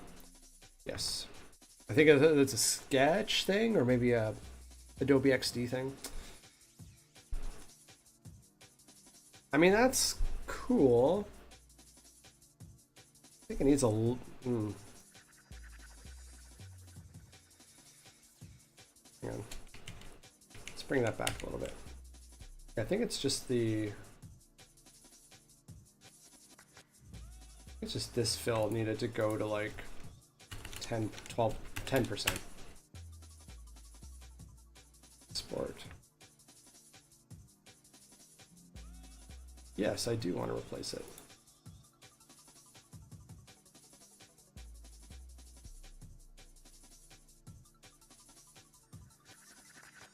Why does that look so weird compared to this?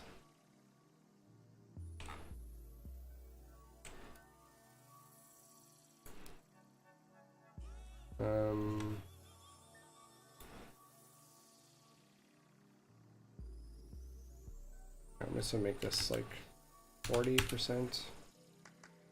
This 40%. Maybe that's just what's going on. I said it before and I'll say it again.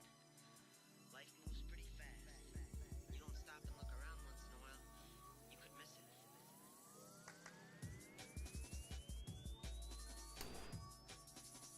This is not what I want. Alpha's transparency. It's like an SRB thing? Oh no.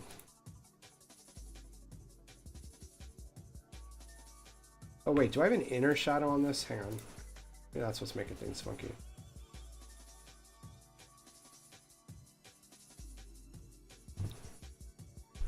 Inner shadow. I don't need it. And let's bring this up just a little bit more. Export. Yes, I do want to replace it. Like, it just goes like, boom, bright. Don't want it.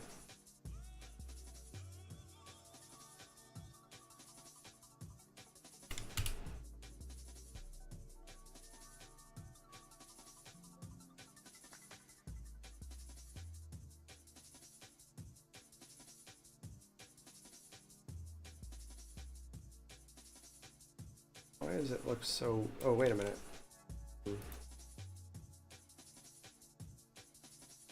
Let's hang on. Let's... I'm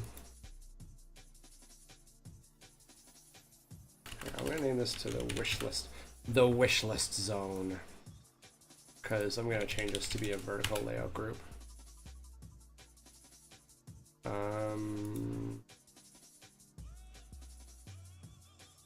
Width? Right? Not height. Yeah, I want it. wishlist zone and right. Now, do this with this. No, why are you controlling the height?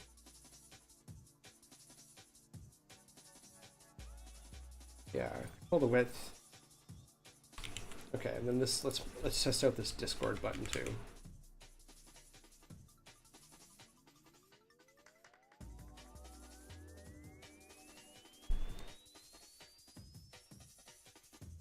I don't know, it feels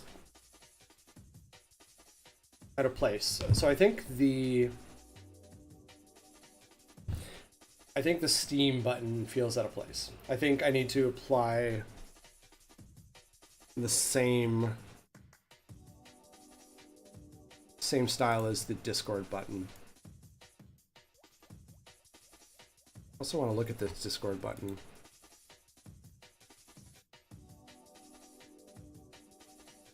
And this rectangle. And I think this, I want this to be here.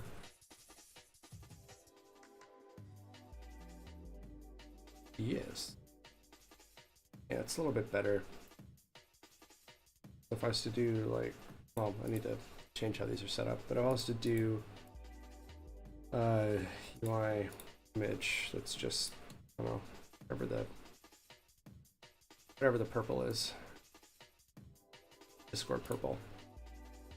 Behind.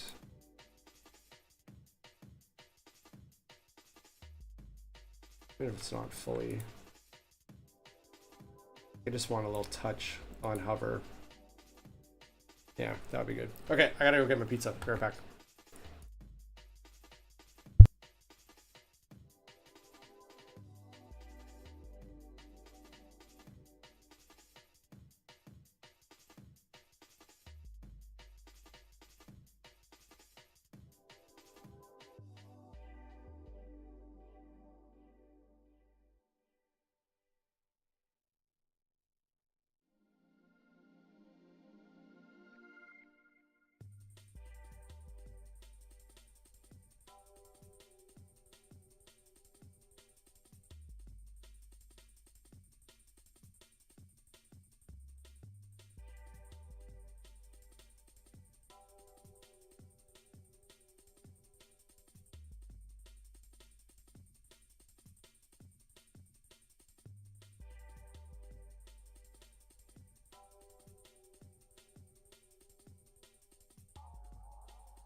Pizza achieved. Also, I really hope I wasn't muted that whole time. Like, not when I was getting pizza, but while I was doing development.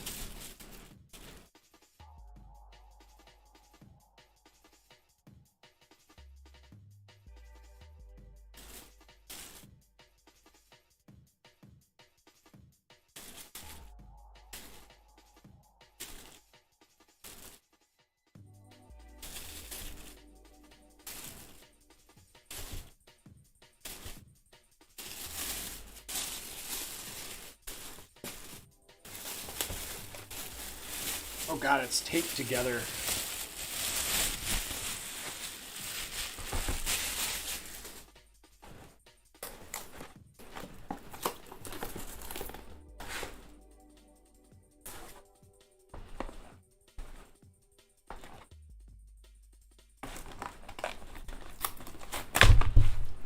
Whoops. Come on, man. Oh, look at that. Lovely. Lovely.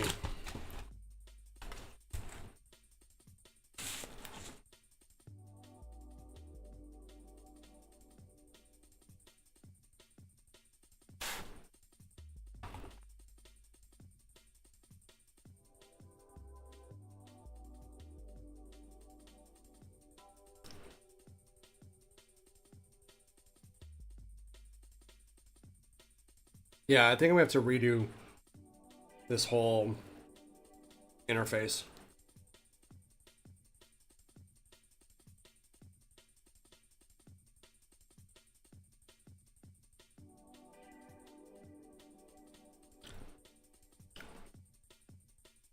Because the other thing I haven't really answered is like, uh, where, what are the design paradigms for saving and loading? Like previously, it saves on exit.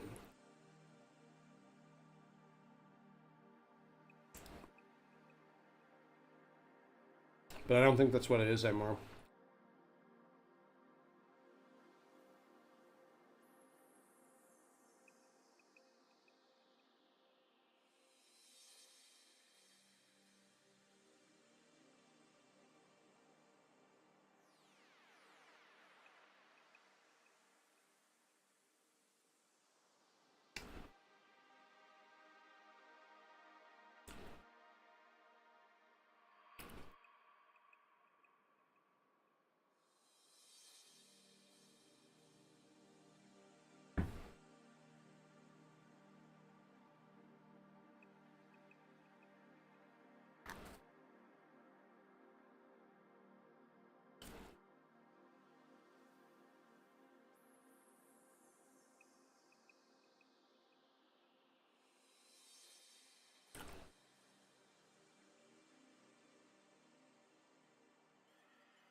That was a very good couple of pizza slices. Yes, yes, good, good. Excellent. Okay, so I'm going to change this up a bit. I like this style more. Also, it is getting hot. The sun is up and it is furious. I wish I had some coconut water.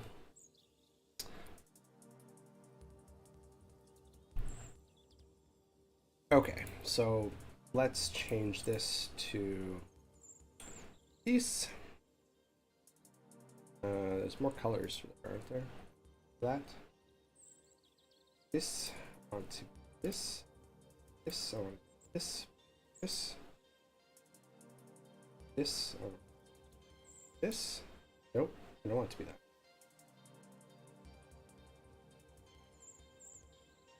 And there's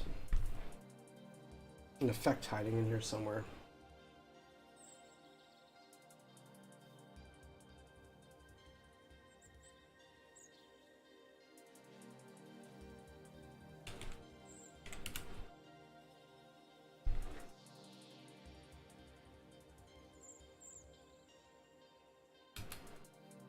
No, wait. Why is it? Oh.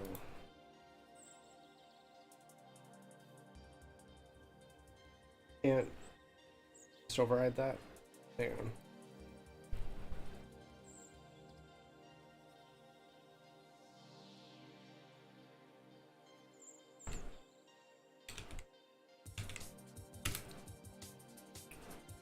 Okay, let's take this.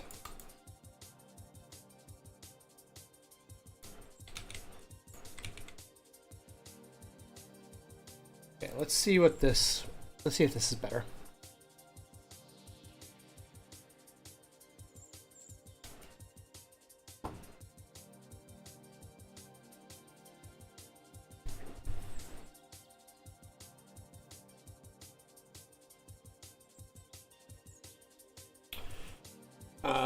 Export.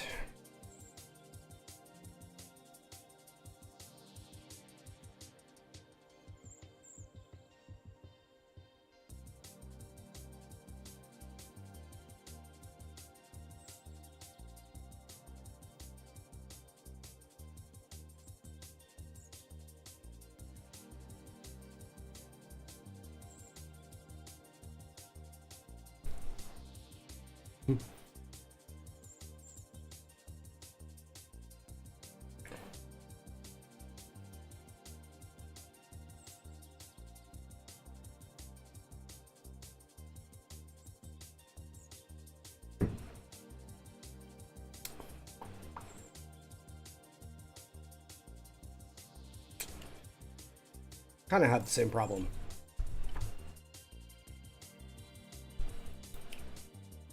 So I think I just need to. Oh, 0?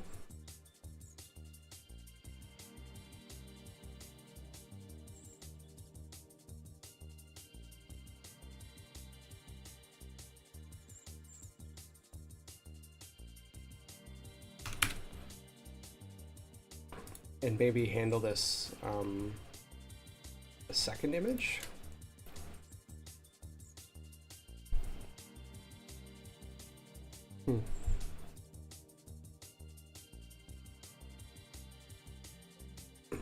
Replace, please. Yeah, just they start to get like the gradient fall off is really weird, right?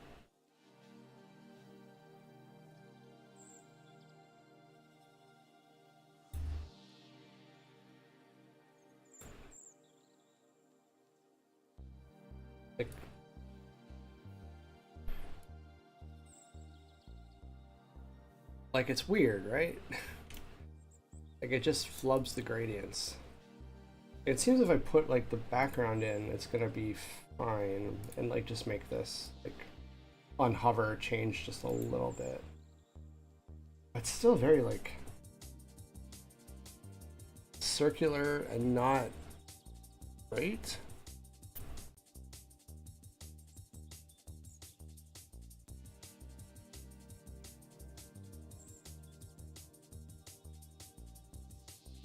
Like, am I messing up an import setting somewhere? Or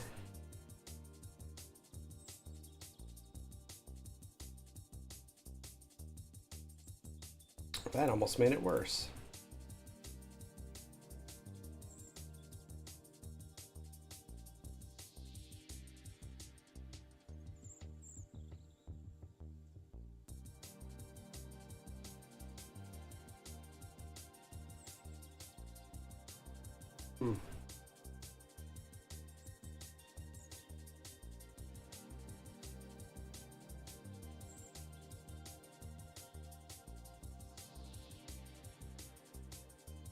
All right, what happens if that shadow is just not there anymore?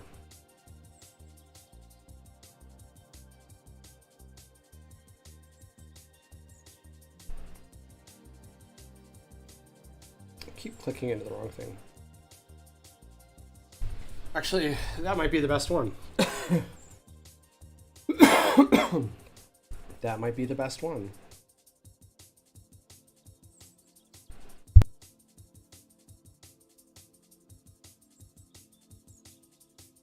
Excuse me.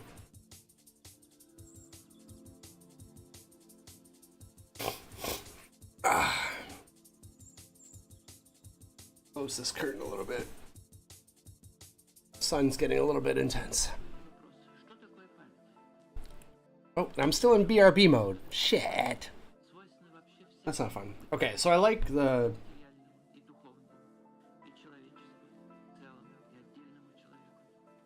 Yeah, I guess it's just going to be the border, but I think I'm going to thicken that border a little bit.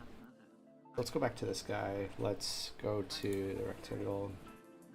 And I think it's radial, this one. 0 to 0. And I want to stroke. I just want to make this 3. 2. 2.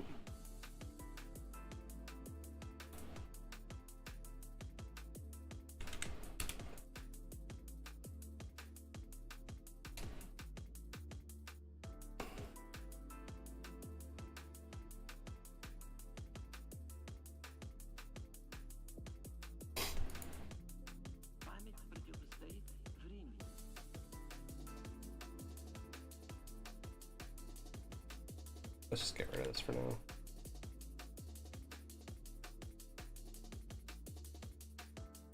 And we're going to reverse the...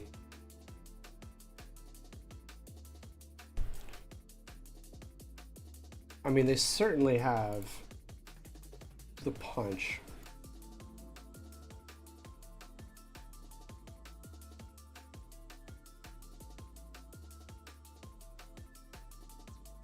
Maybe just...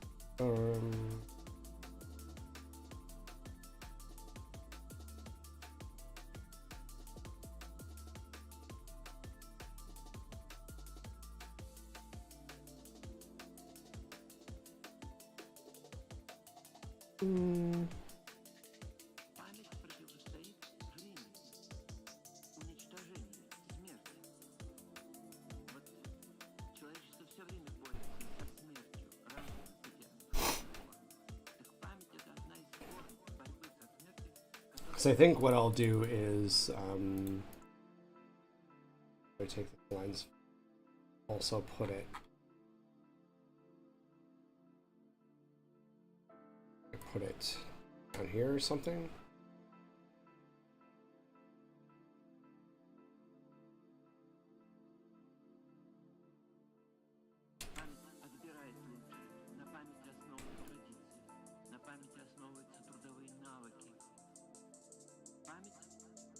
Maybe it needs to be a different lens flare. Let me just get this in the right color. See what this looks like. Yeah, like that's a bit much. That's gonna like wash it out entirely. I think it needs to. Hint. but not too much. Yeah, like that looks.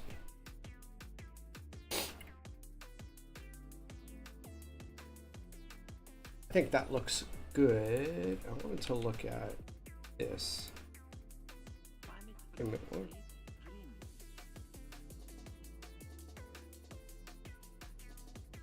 This look like? No, I don't like that. I mean, it's kind of cool, but.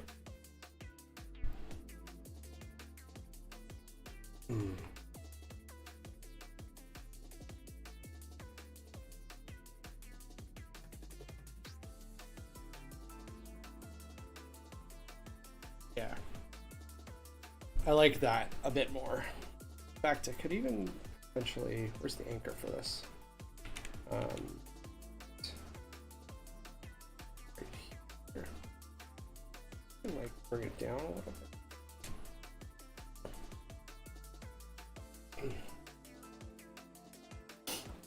Yeah, I think that will be nice. That will be nice. So let's so the one other thing I'm thinking about doing is I have to separate these out a little bit. Is demo time remaining, because I think what I'm going to do is put a time limit on it before your city is like lost forever.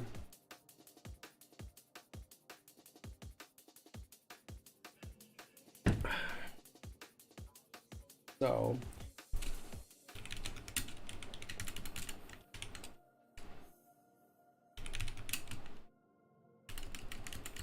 I could do like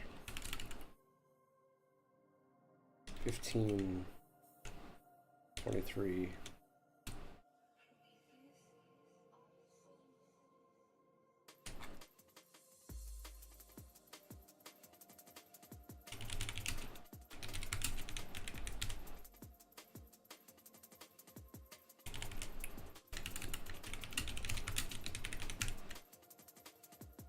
So I'm thinking like putting that there, which means it needs an update.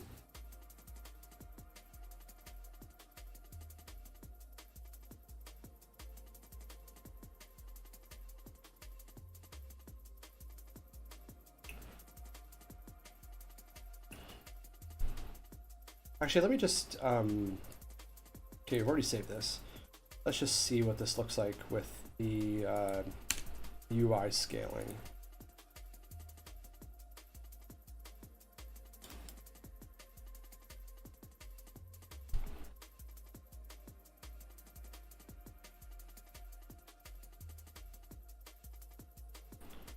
That's large. Oh no, why can't I click stuff?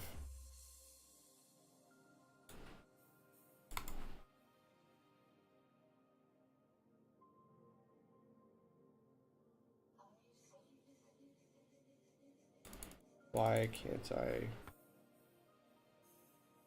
Oh, why can't I click stuff? This lens is huge and it's a raycast target. Okay, let's that needs to be a raycast target. That does not need to be a raycast target. This does not need to be a raycast target. This does not need to be a raycast target. This does not need to be a raycast target. This does not need to be a raycast target. I think I need to go through some of these UIs because I love this, like using these radial gradients and like lens flares just to give it sort of a very dynamic sort of feel, like shaded feel to it. Like it puts it in the universe a little bit, but I need to turn off. Okay, normal, small, confirm. Yeah, like I think this is probably going to be the large size. And I'm going to build around this moving forward, which means I have to put, I mean, I think I need to redesign this whole thing anyway. Like this was a very simple starting point, and I think these are like simple options that are fine, but I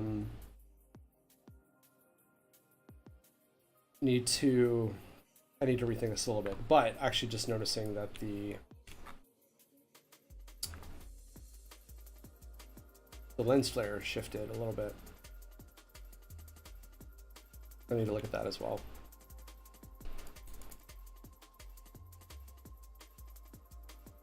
So I think the whole thing needs to scale.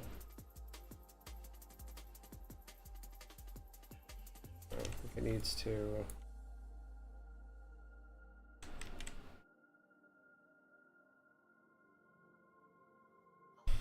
I thought there was a shortcut to grab this. I guess not. Anyways, I need to rework how this whole thing's working anyway. I think that's fine for now. Fine for now.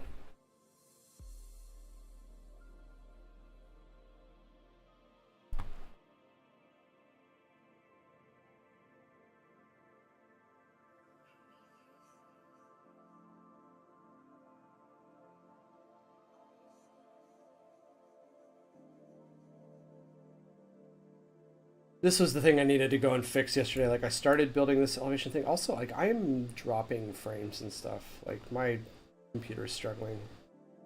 I'm gonna get rid of this.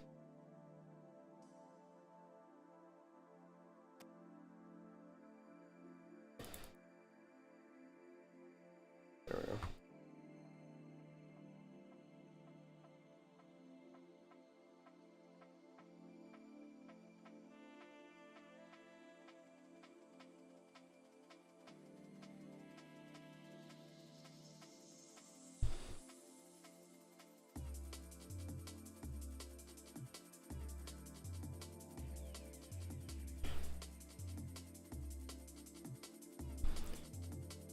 Yeah, so I'm gonna have to rebuild that UI element anyway to actually be gridded a little bit. Like have a proper grid thing going on. Oh, what happened?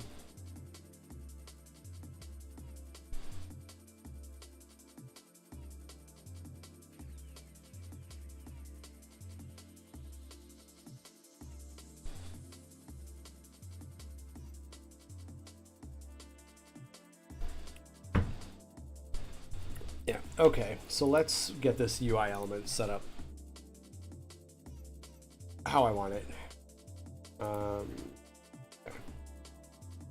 Yeah, not attaching it to the version info anymore. I gotta think about how I'm gonna implement the time.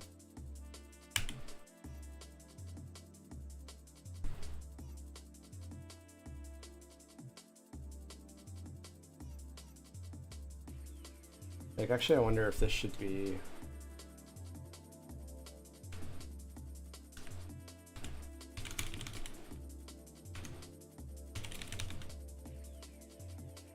This.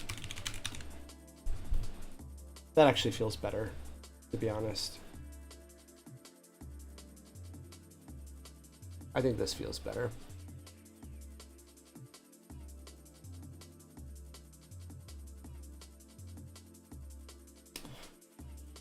Okay, so how am I going to put this all together?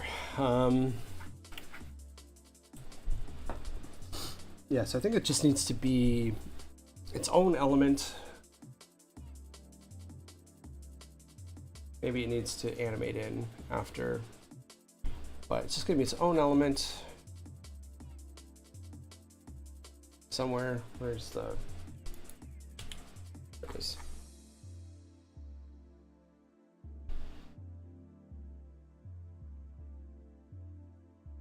Bring it down.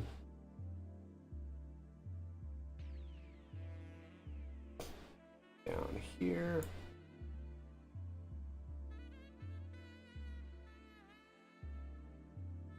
And let's just keep it pinned to the lower left. I don't want to scale it or anything. And let's just take this. Yeah, let's do this. Wish list zone. Go this to the group, and we'll call this the wish list zone.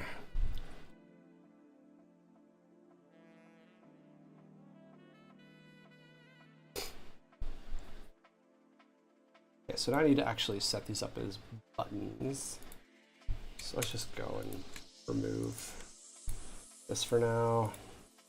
Question is what button? I think maybe I just use the menu buttons again. How are these set up? Simple button helper, background. Okay, this feels like what I want. This feels like what I want.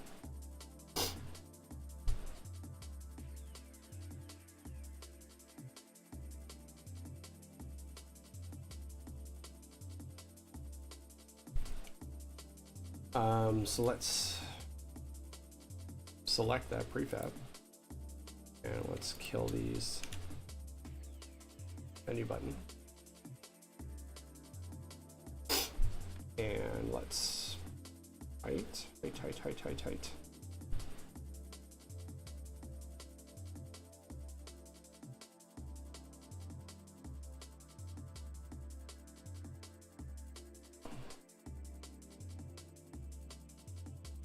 So simple button helper.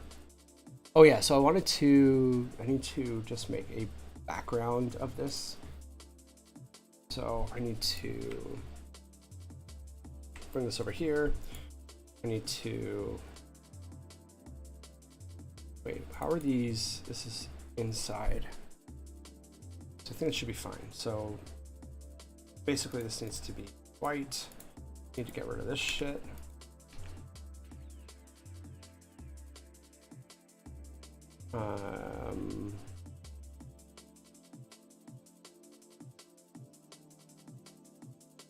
Don't need the drop shadow. And let's go back and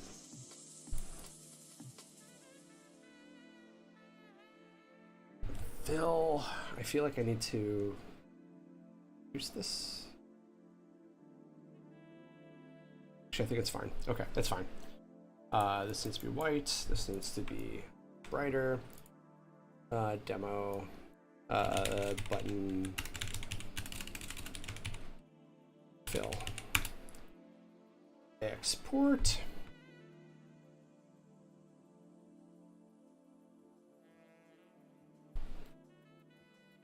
I feel like I need to go back and redo some of these UI elements. Like I need to re-export them at more appropriate resolutions. Just add that on the pile of things to do before next fest. And so on. All right, so let's okay, so it's a background fill. Actually, first I need to go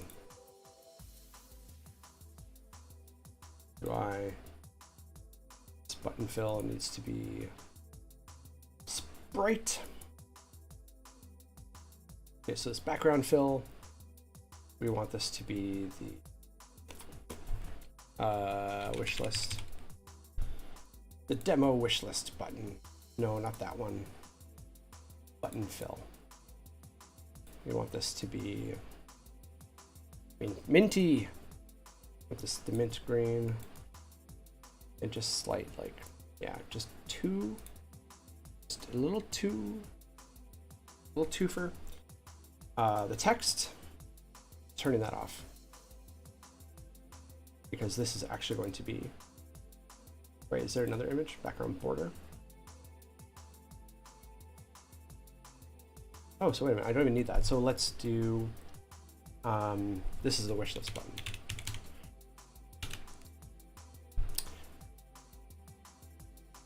Oh, that's because it's, haha. Okay.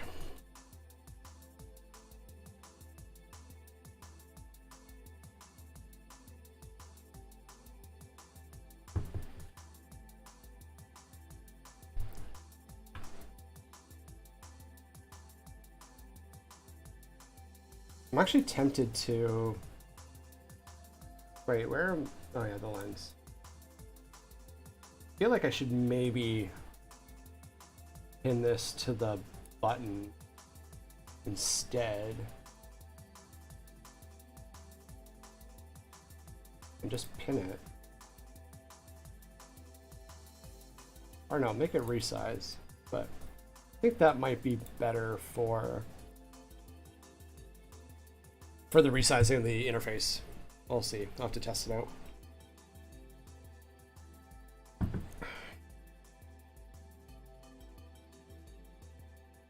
I'll take my glasses off for a bit.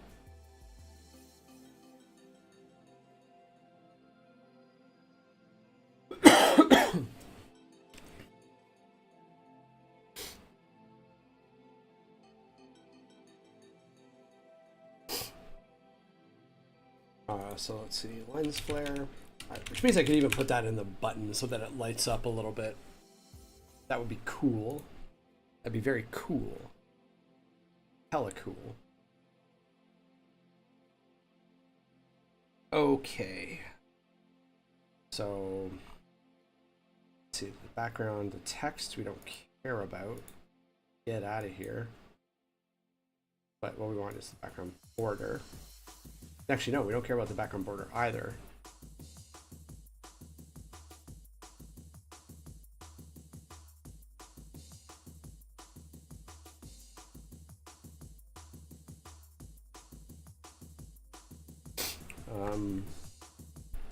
Yeah, okay, what do we want to do? We want to do the mint green. We want it to be like 2.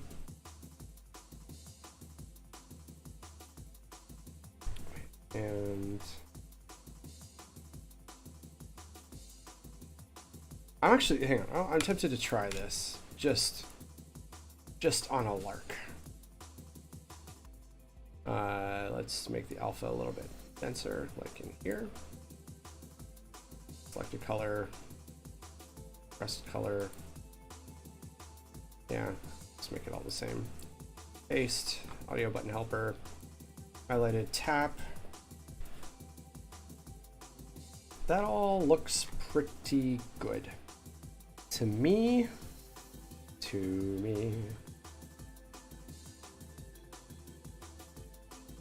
What's the current music? I like this. Okay, so let's just see what that button feels like. Just see how we're feeling about that button.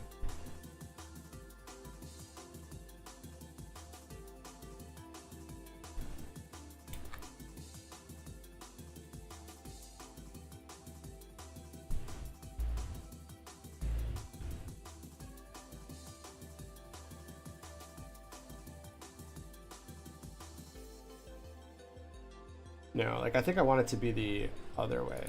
Hang on, where am I bringing the pause menu in? Okay, now we can mess around with this a little bit.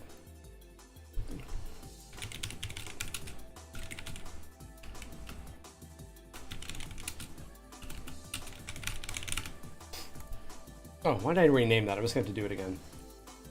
I'm dumb. Background. Okay, hang on. So I think that, but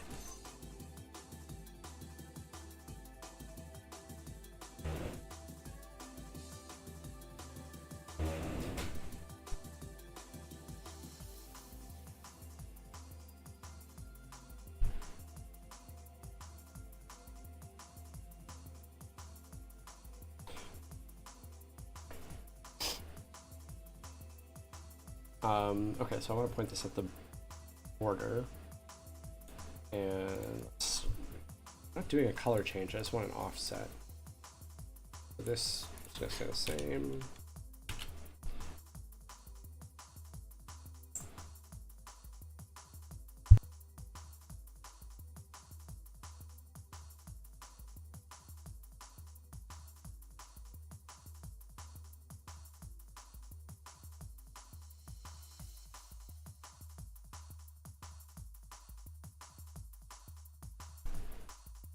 Okay, white.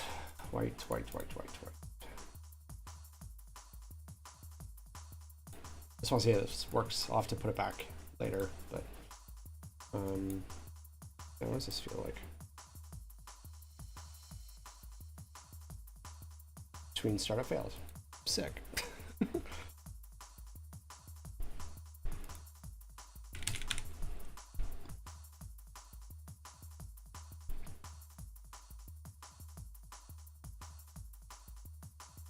Okay, so what was I doing? I'm gonna take this and let's put this back to 0. And I want to grab these. Where I want thing. And copy.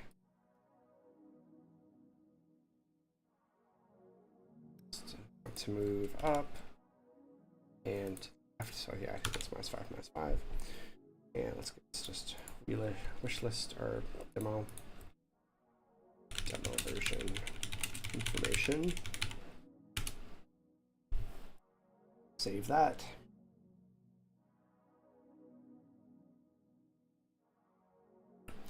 Okay. Oh, wait a minute.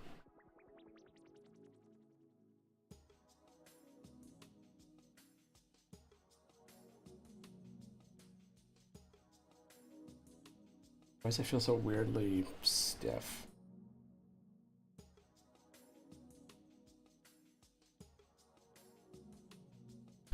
Why does that feel so weirdly stiff?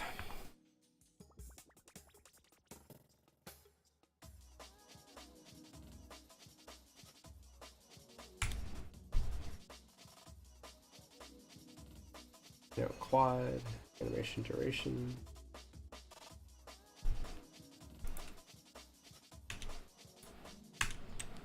Weird. I don't know what's causing that.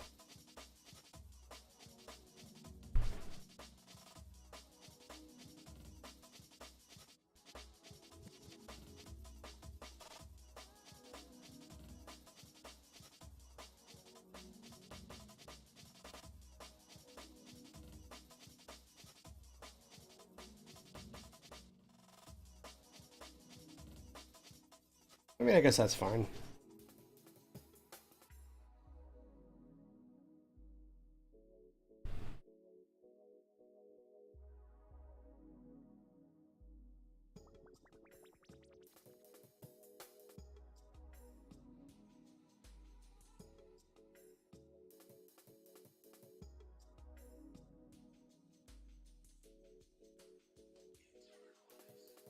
I'm gonna be right back.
There are do tween errors that I didn't see until just now.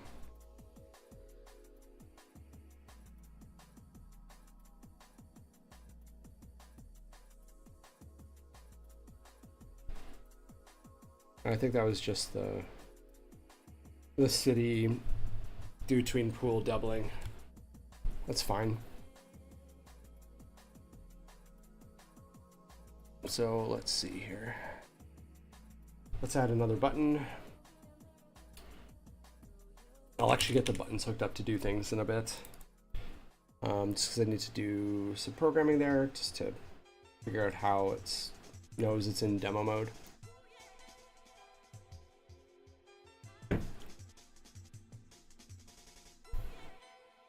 Okay, so we got one button. Let's add a second button. Let's add a bit of spacing maybe. Yeah, like right in there. Okay. Make that an even 8. Okay, so this button is going to be a little bit different. It doesn't need a lens flare, first off. Oops. Except I think, no, I've got this backwards. Top one is going to be...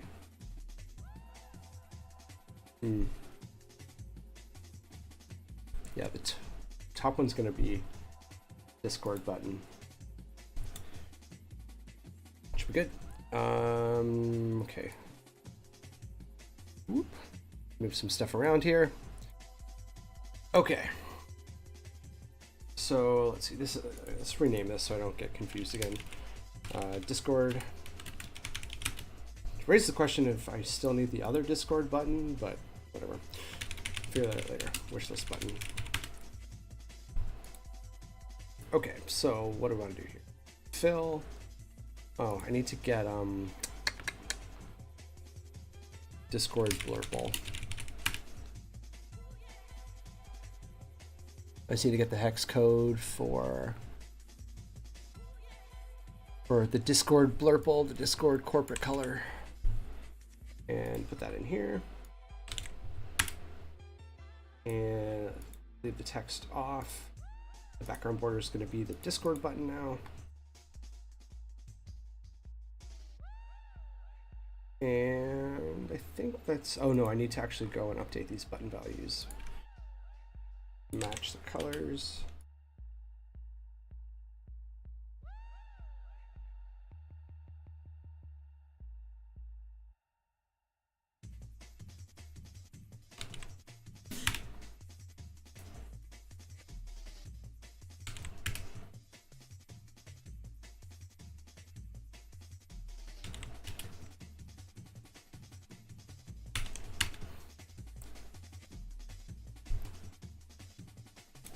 Okay, let's just go take those for a quick spin, make sure they look and feel good.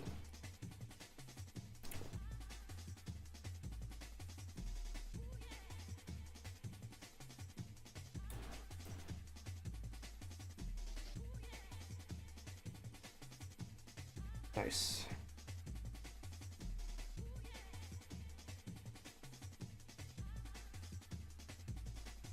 The other thing that kind of sucks is I'll have to localize these buttons. It's fine. I'll survive. Camera's looking a bit dark. One sec.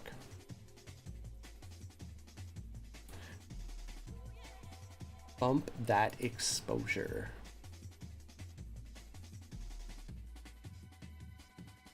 Okay, so the button art is there. It's in place. I'm gonna have to look at these do tween errors later. That is a little worrying.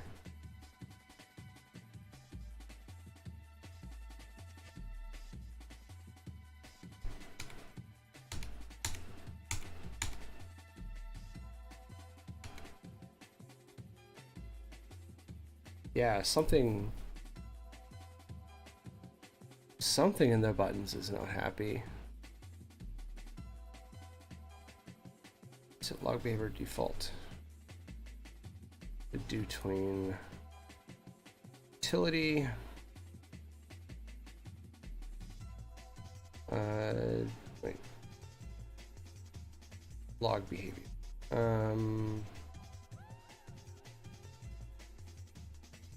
Default. It is default.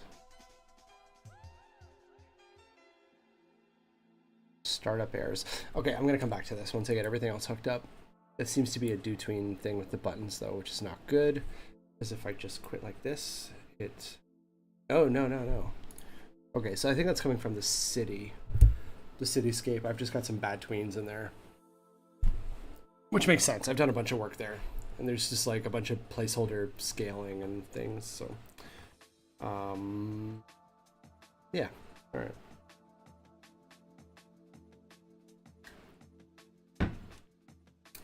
So let's actually get these buttons hooked up. So,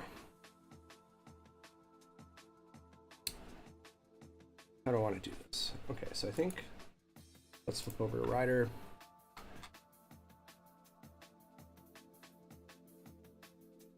And so let's see.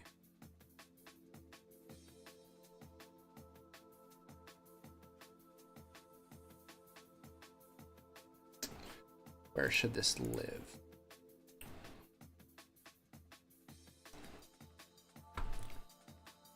I think, yeah, it's right here, demo info handler. So I already did some work here just to get this, like just how the demo state's going to be communicated to the application when I build it. So I think I should just be able to grab the application daemon. It's not super graceful, but it'll work.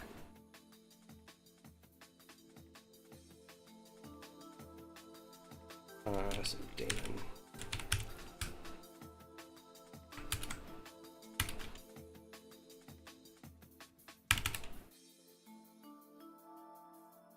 And what else do I want? I want the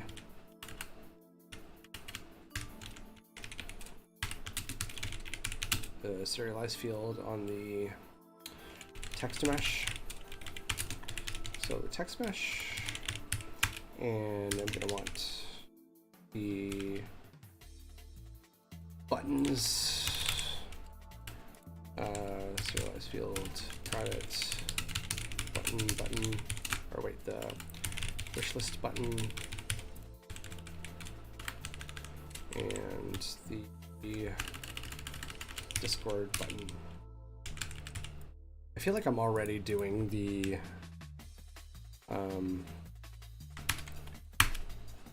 one sec. UI button. I feel like I'm already storing the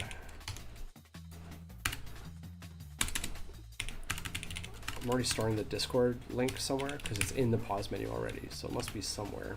I think it's feedback, transition to game scene.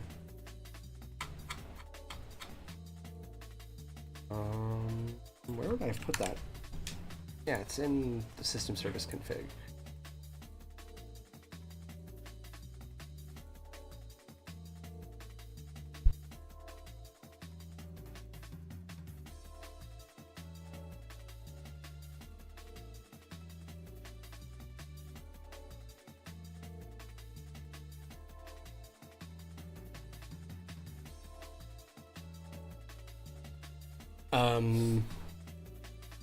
Okay, but how am I accessing that?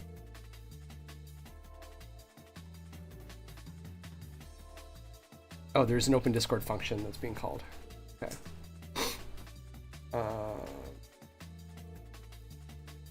Which makes me wonder, should I put the... Should I put the wish list link here too?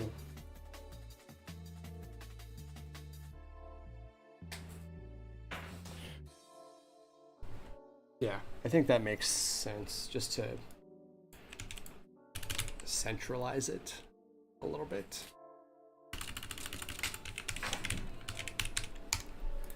Steam page, so let's go to the big.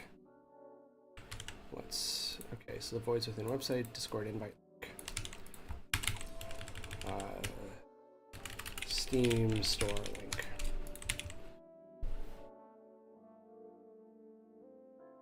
That makes it easy. And open Steam page, config. Steam store link. Lovely. Lovely, lovely.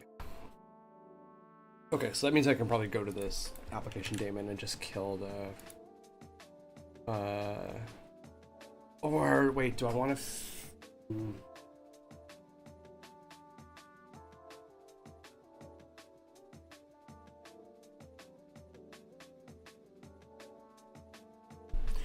Actually, yeah, let's go into demo game. I could inject the system service here. Yeah, I think I'm gonna do that. Inject private system service. Oh, actually, which means I need to go back and add this to the interface. Interface. Oh, wait a minute. Copied the wrong thing. And Steam page.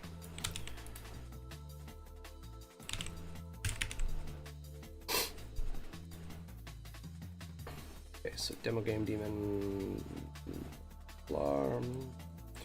On wishlist button press. This is going to be system service dot open Steam page. And like what I'm planning to do here is I've got a bunch of like first time run modals like, hey, welcome to the demo, or hey, welcome to early access. And I want to move that because right now that's kind of like hard coded into the startup, the game startup, like the game manager basically. And I don't like that there. I wanted to be able to check the service. Hey, based on the game mode, are there any modals I need to display, and just offload how that gets written to player prefs and everything. Okay, so void start. So wishlist button on wishlist button.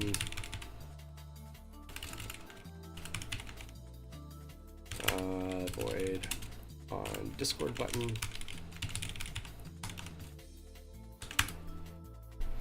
Okay, so on start we need to if daemon show wishlist button. Just change this to game daemon. Game daemon. Primarily because it's much cooler to say. Okay, so show the wishlist button. We're going to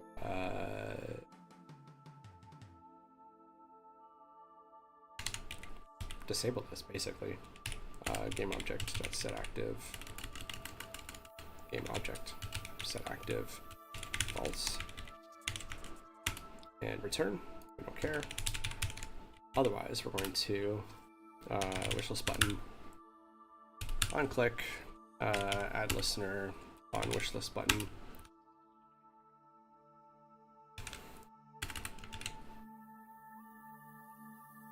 And same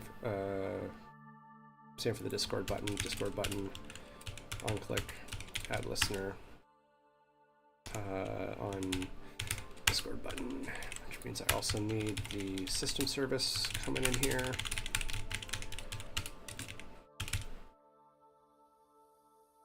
Yeah, actually now that I think about it, it's good to route it through the system service just because the point of the system service is for OS operations, which is not super important for PC. Like it's pretty straightforward, but like what happens if I want to open a web browser from a Switch or an Xbox? So it's nice that like this would be the PC system service and you have one place to sort of rework that logic of how it opens other stuff. Because I know there's like for Xbox certain things about pausing the application and stuff. So okay, so on wishlist button, system service. Wait a minute, no. But it still goes to the daemon. Game daemon. Show wishlist button. No, wait. On wishlist button press. The Discord button is system service dot open Discord.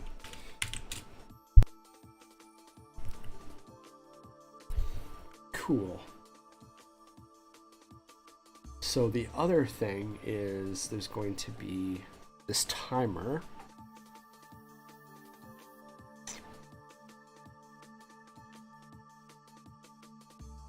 There's going to be this timer. I'm going to do that in a second. I'll be right back.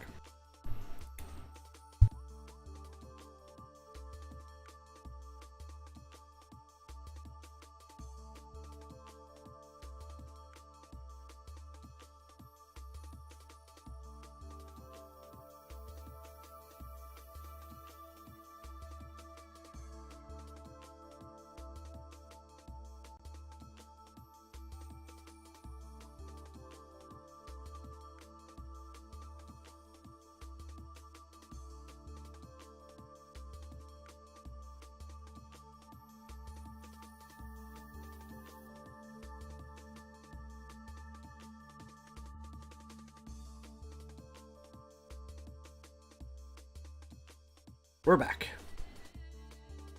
Just need to splash some water on my face.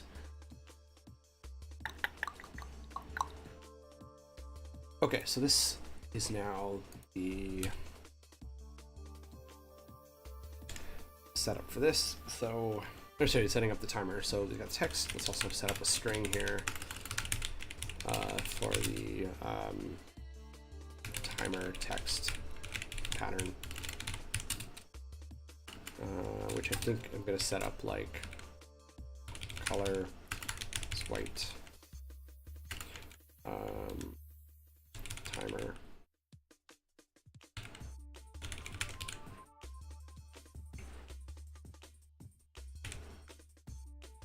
okay, so then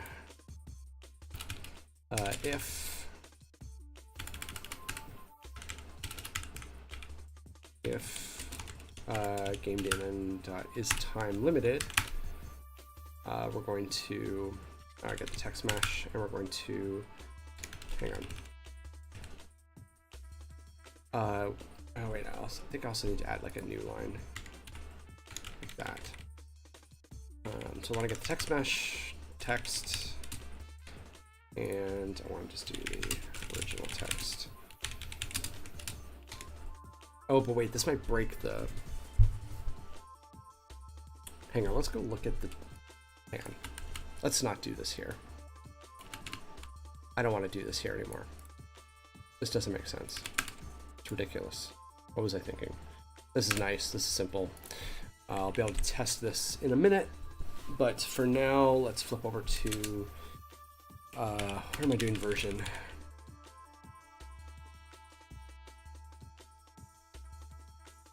What have I called this script? For the version info. Or is this actually coming right from here? Version info, version text. Okay, so I'm doing this in the pause menu handler, set version text.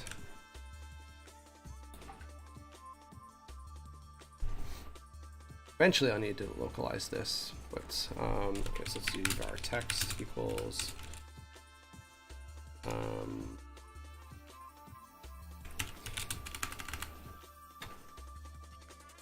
inject private daemon, or not, I application daemon.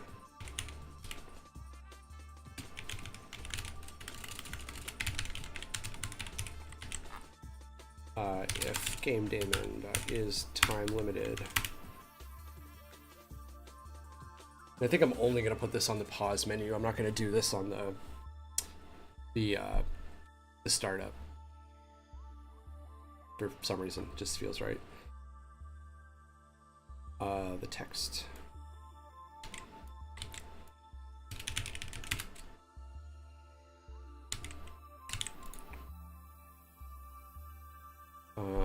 Okay, so the text needs to be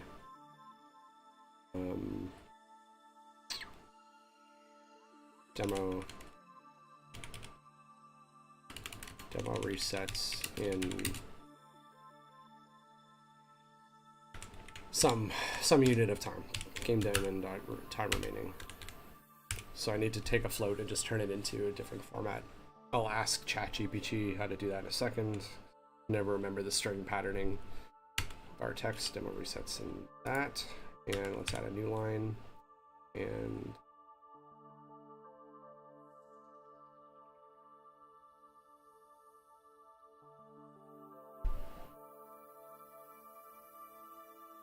sorry, I'm just thinking about how this is going to work to make it actually count down. It's going to need to be in an update loop.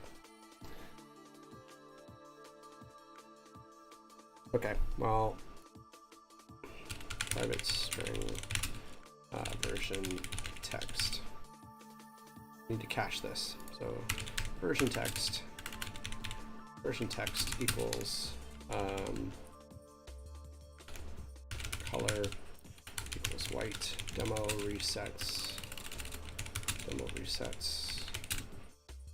some unit of time, game daemon time remaining slash color, and we'll do an n, and we'll do original text. Wait. Number.replace. Oh, okay, this is not replacing something in the existing text. Sorry, I misunderstood what it was doing. So we're gonna do this. Add that, I think.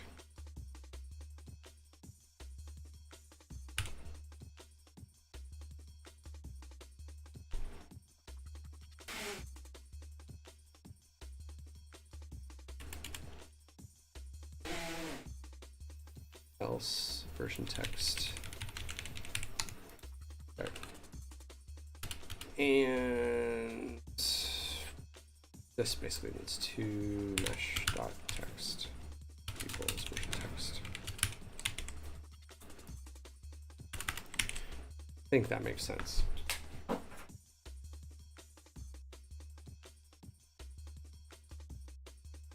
feel like there's more things on this. There's a date. Where's it getting the build date from? Or is that just what's coming through already? Version, service application version. Oh wait, because I'm storing the build date in the version number. That makes sense. Okay, so that's cool. And then this is pause menu handlers, so we're gonna update and unupdate if game daemon is time limited. Then we'll just do the same thing again. Okay, so now to hook it up so that the demo game handler is just for testing going to be the one that we work with. Oh wait, no, I need to do the string formatting.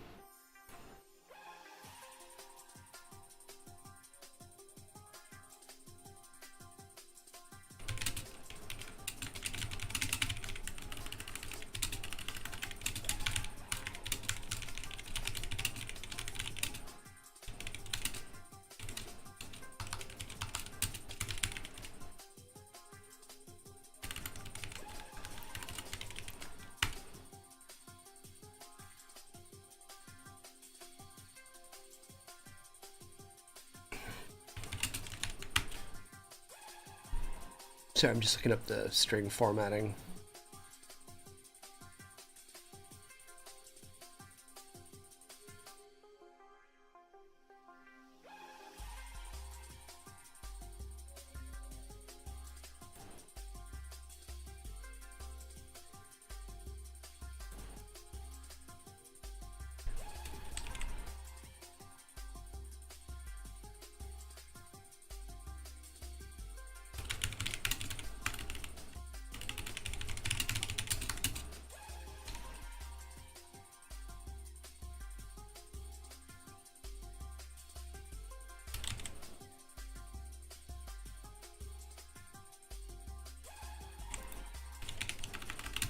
Feels like there should be a better way to do this, but I don't remember.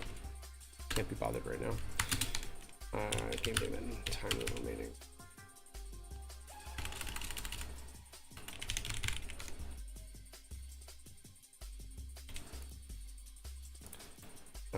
So time was this.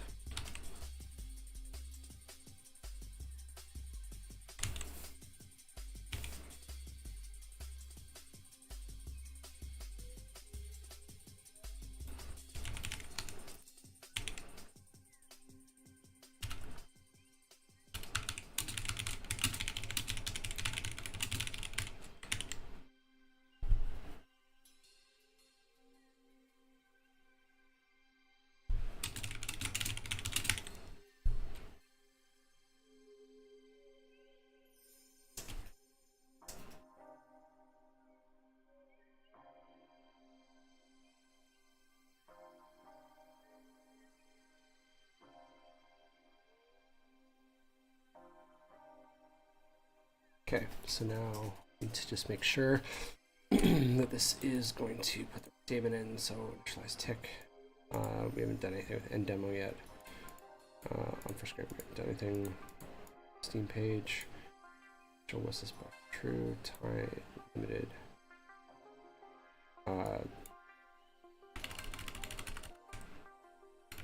True. Time remaining is going to be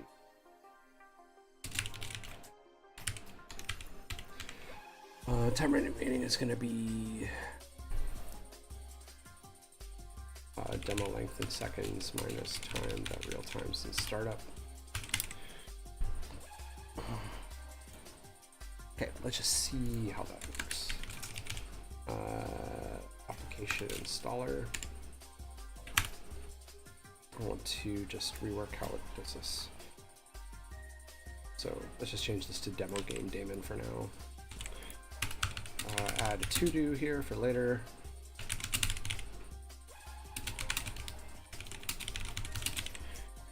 Okay. And let's go hook this up in the game.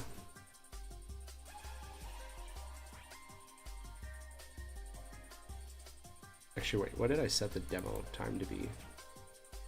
30 minutes. That's good. Okay. So back in the pause menu, so demo version information. So let's do demo info handler, and let's point it at the Discord button, and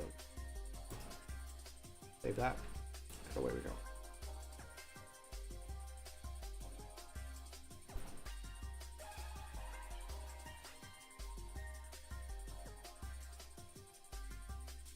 Oh, I love when things work the first time.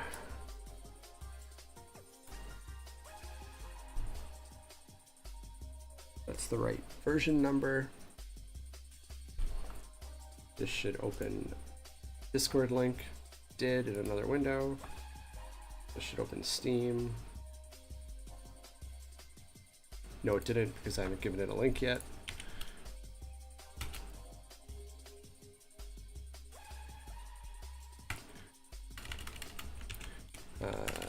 Demo. Game demo.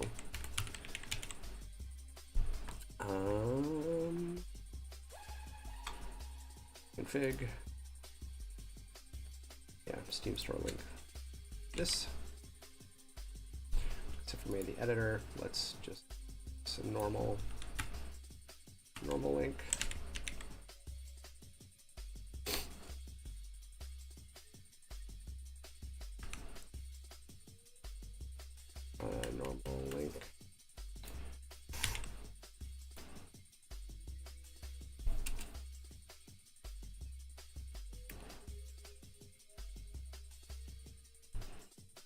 What?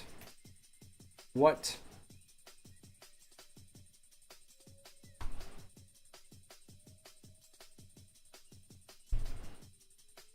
The hell just happened?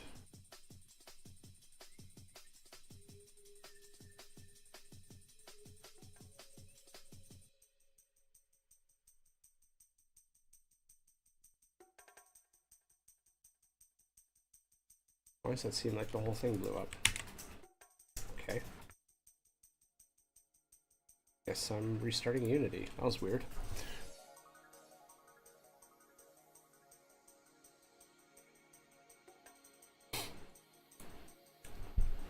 Yeah, like all of a sudden it's freaking out about like I can't find DoTween. What the hell just happened?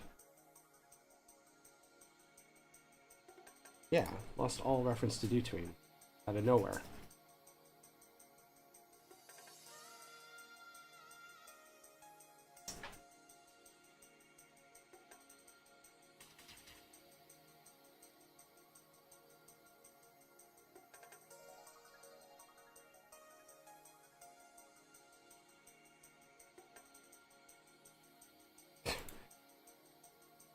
What? What just happened? Like, I can roll this back, but that was wild. Actually, hang on, let's just wait for... Yeah, let's quit. Let's roll this back.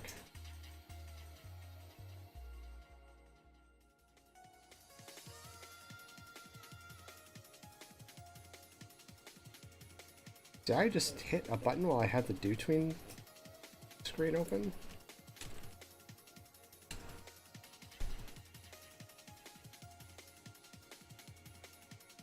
I swear video games were a mistake. Okay, let's try this again.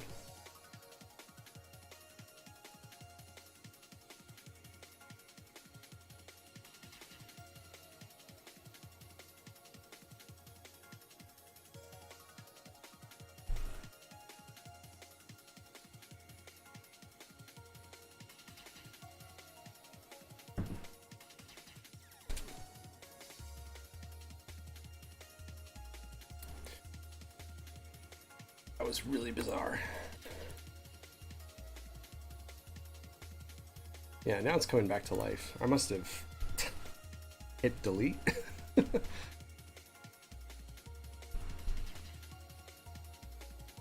Just normal game development stuff.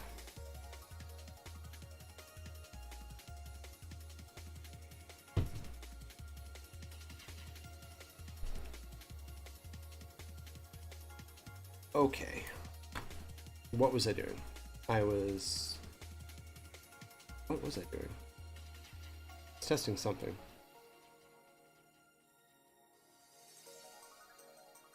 Well, I guess I gotta fix it first. It's all there. I don't know what you're complaining about.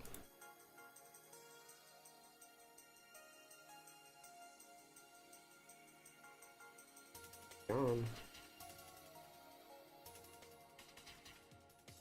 This is wild shit.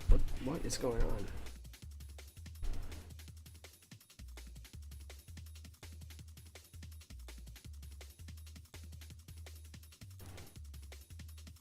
Yeah, why does it insist on removing DoTween?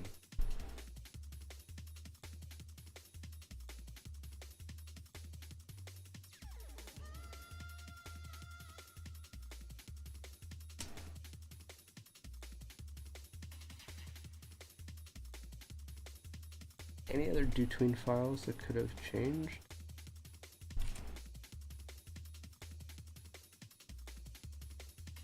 Nope, that's it.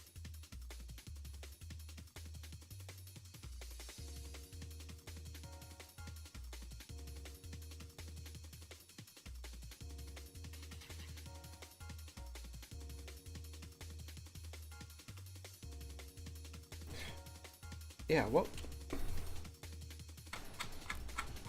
there's an error message there, like the DoTween ASMF definition was removed.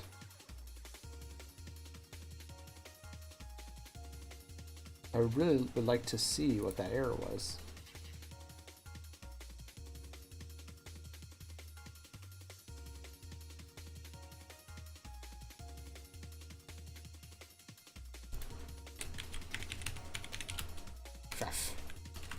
Def.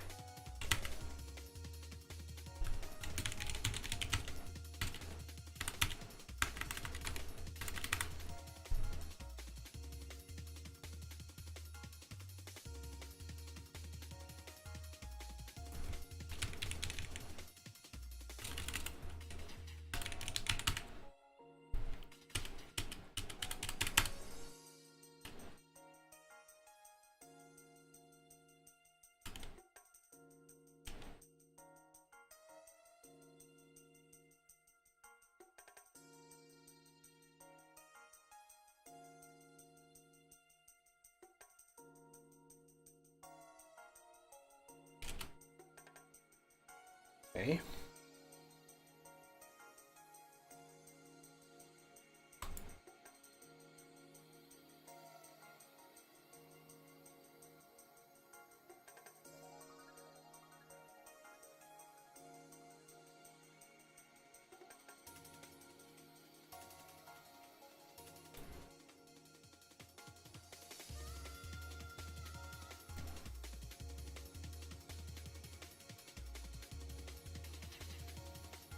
Okay, well, guess I just accidentally hit a bad button. A naughty button.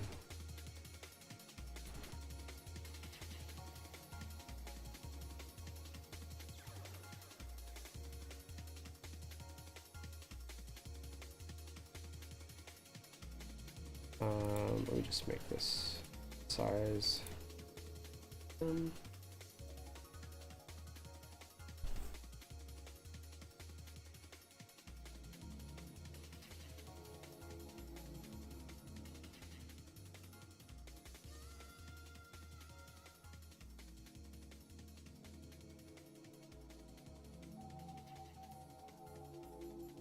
Oh yeah, I was testing the Steam button. And it works. But actually something I want to know is Steamworks opening Steam page Unity. I don't know, something like that. Easy Steamworks.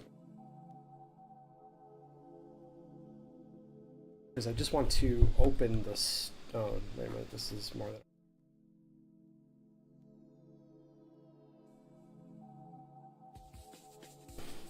Yeah, like I want to open the Steam page in the overlay page in overlay Unity in Steam overlay.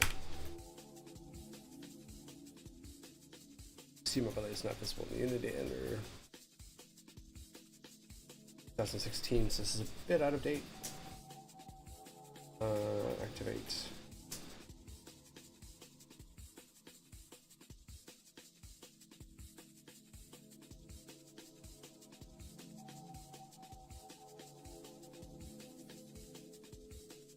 Steam Friends activate game overlay. Let's try that.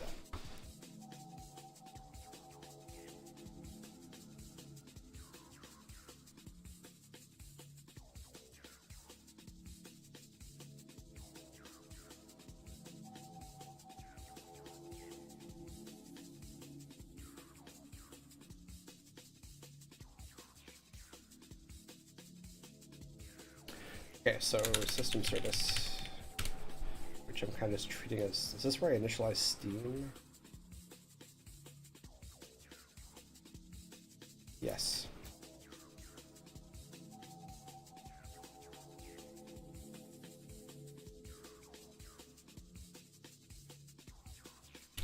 If Steam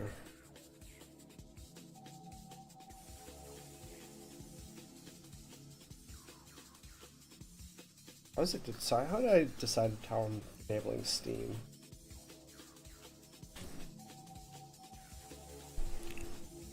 I don't know. Wait, is that an optional inject or? Yeah, I think it's going to complain. Let's just say Steam equals null. Do this. Otherwise, do this.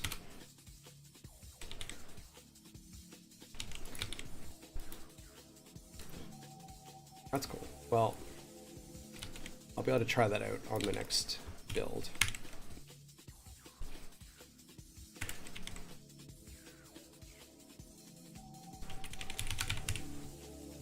Let's just make the else switch redundant. There we go. Sweet.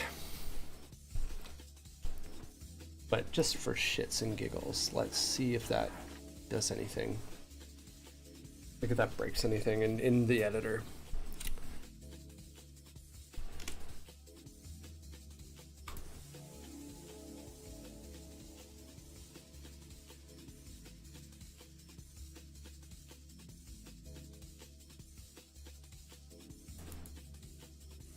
It kind of does.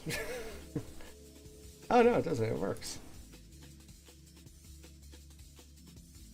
That's cool. All right. It just... Okay, it does break everything.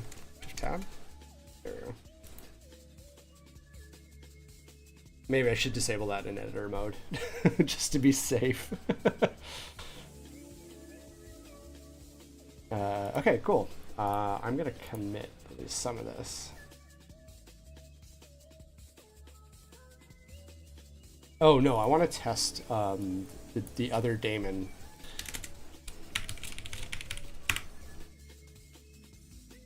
So if this is, hang on, let's just check what the full game daemon is. -1 is time limited false, it does a tick, it initializes but doesn't do anything.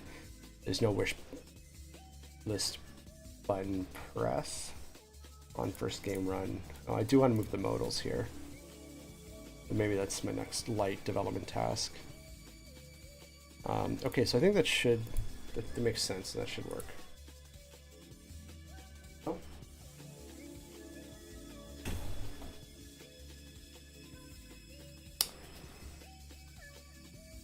Cat battle.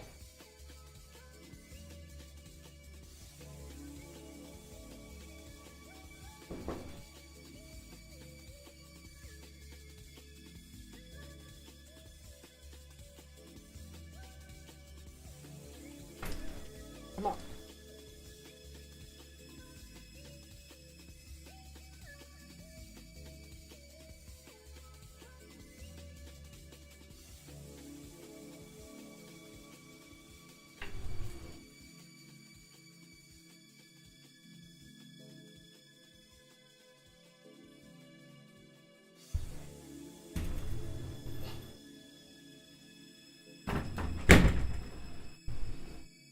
Sorry, we have an asshole neighbor cat.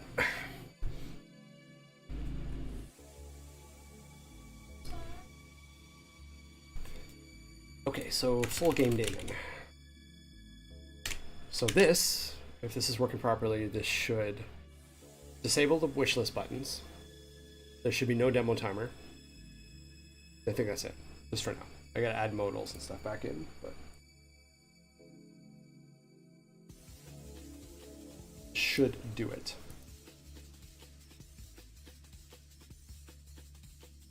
Lovely.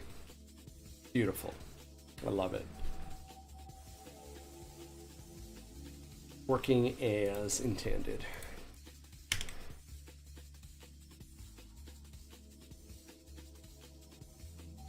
And I'm going to commit that. That's the demo info handler.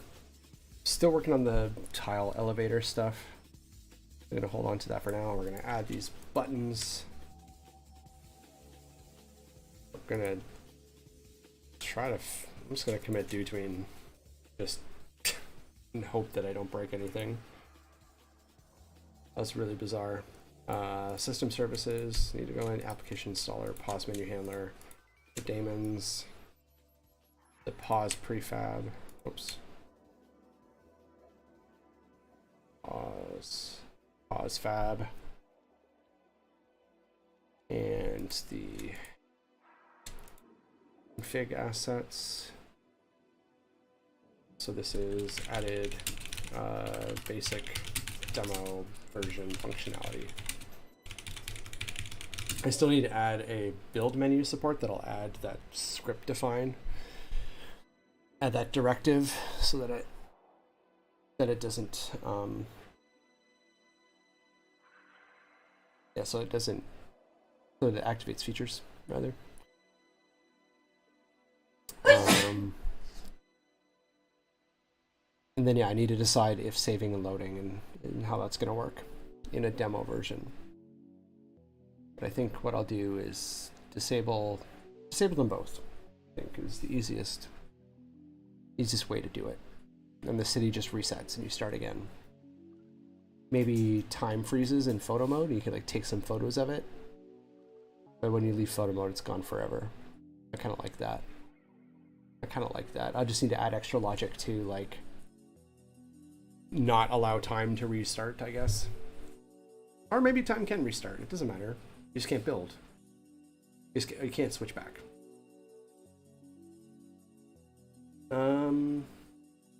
Yeah.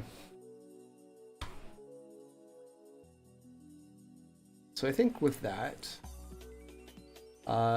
been live for 4 hours now. So I think I'm going to call it a day.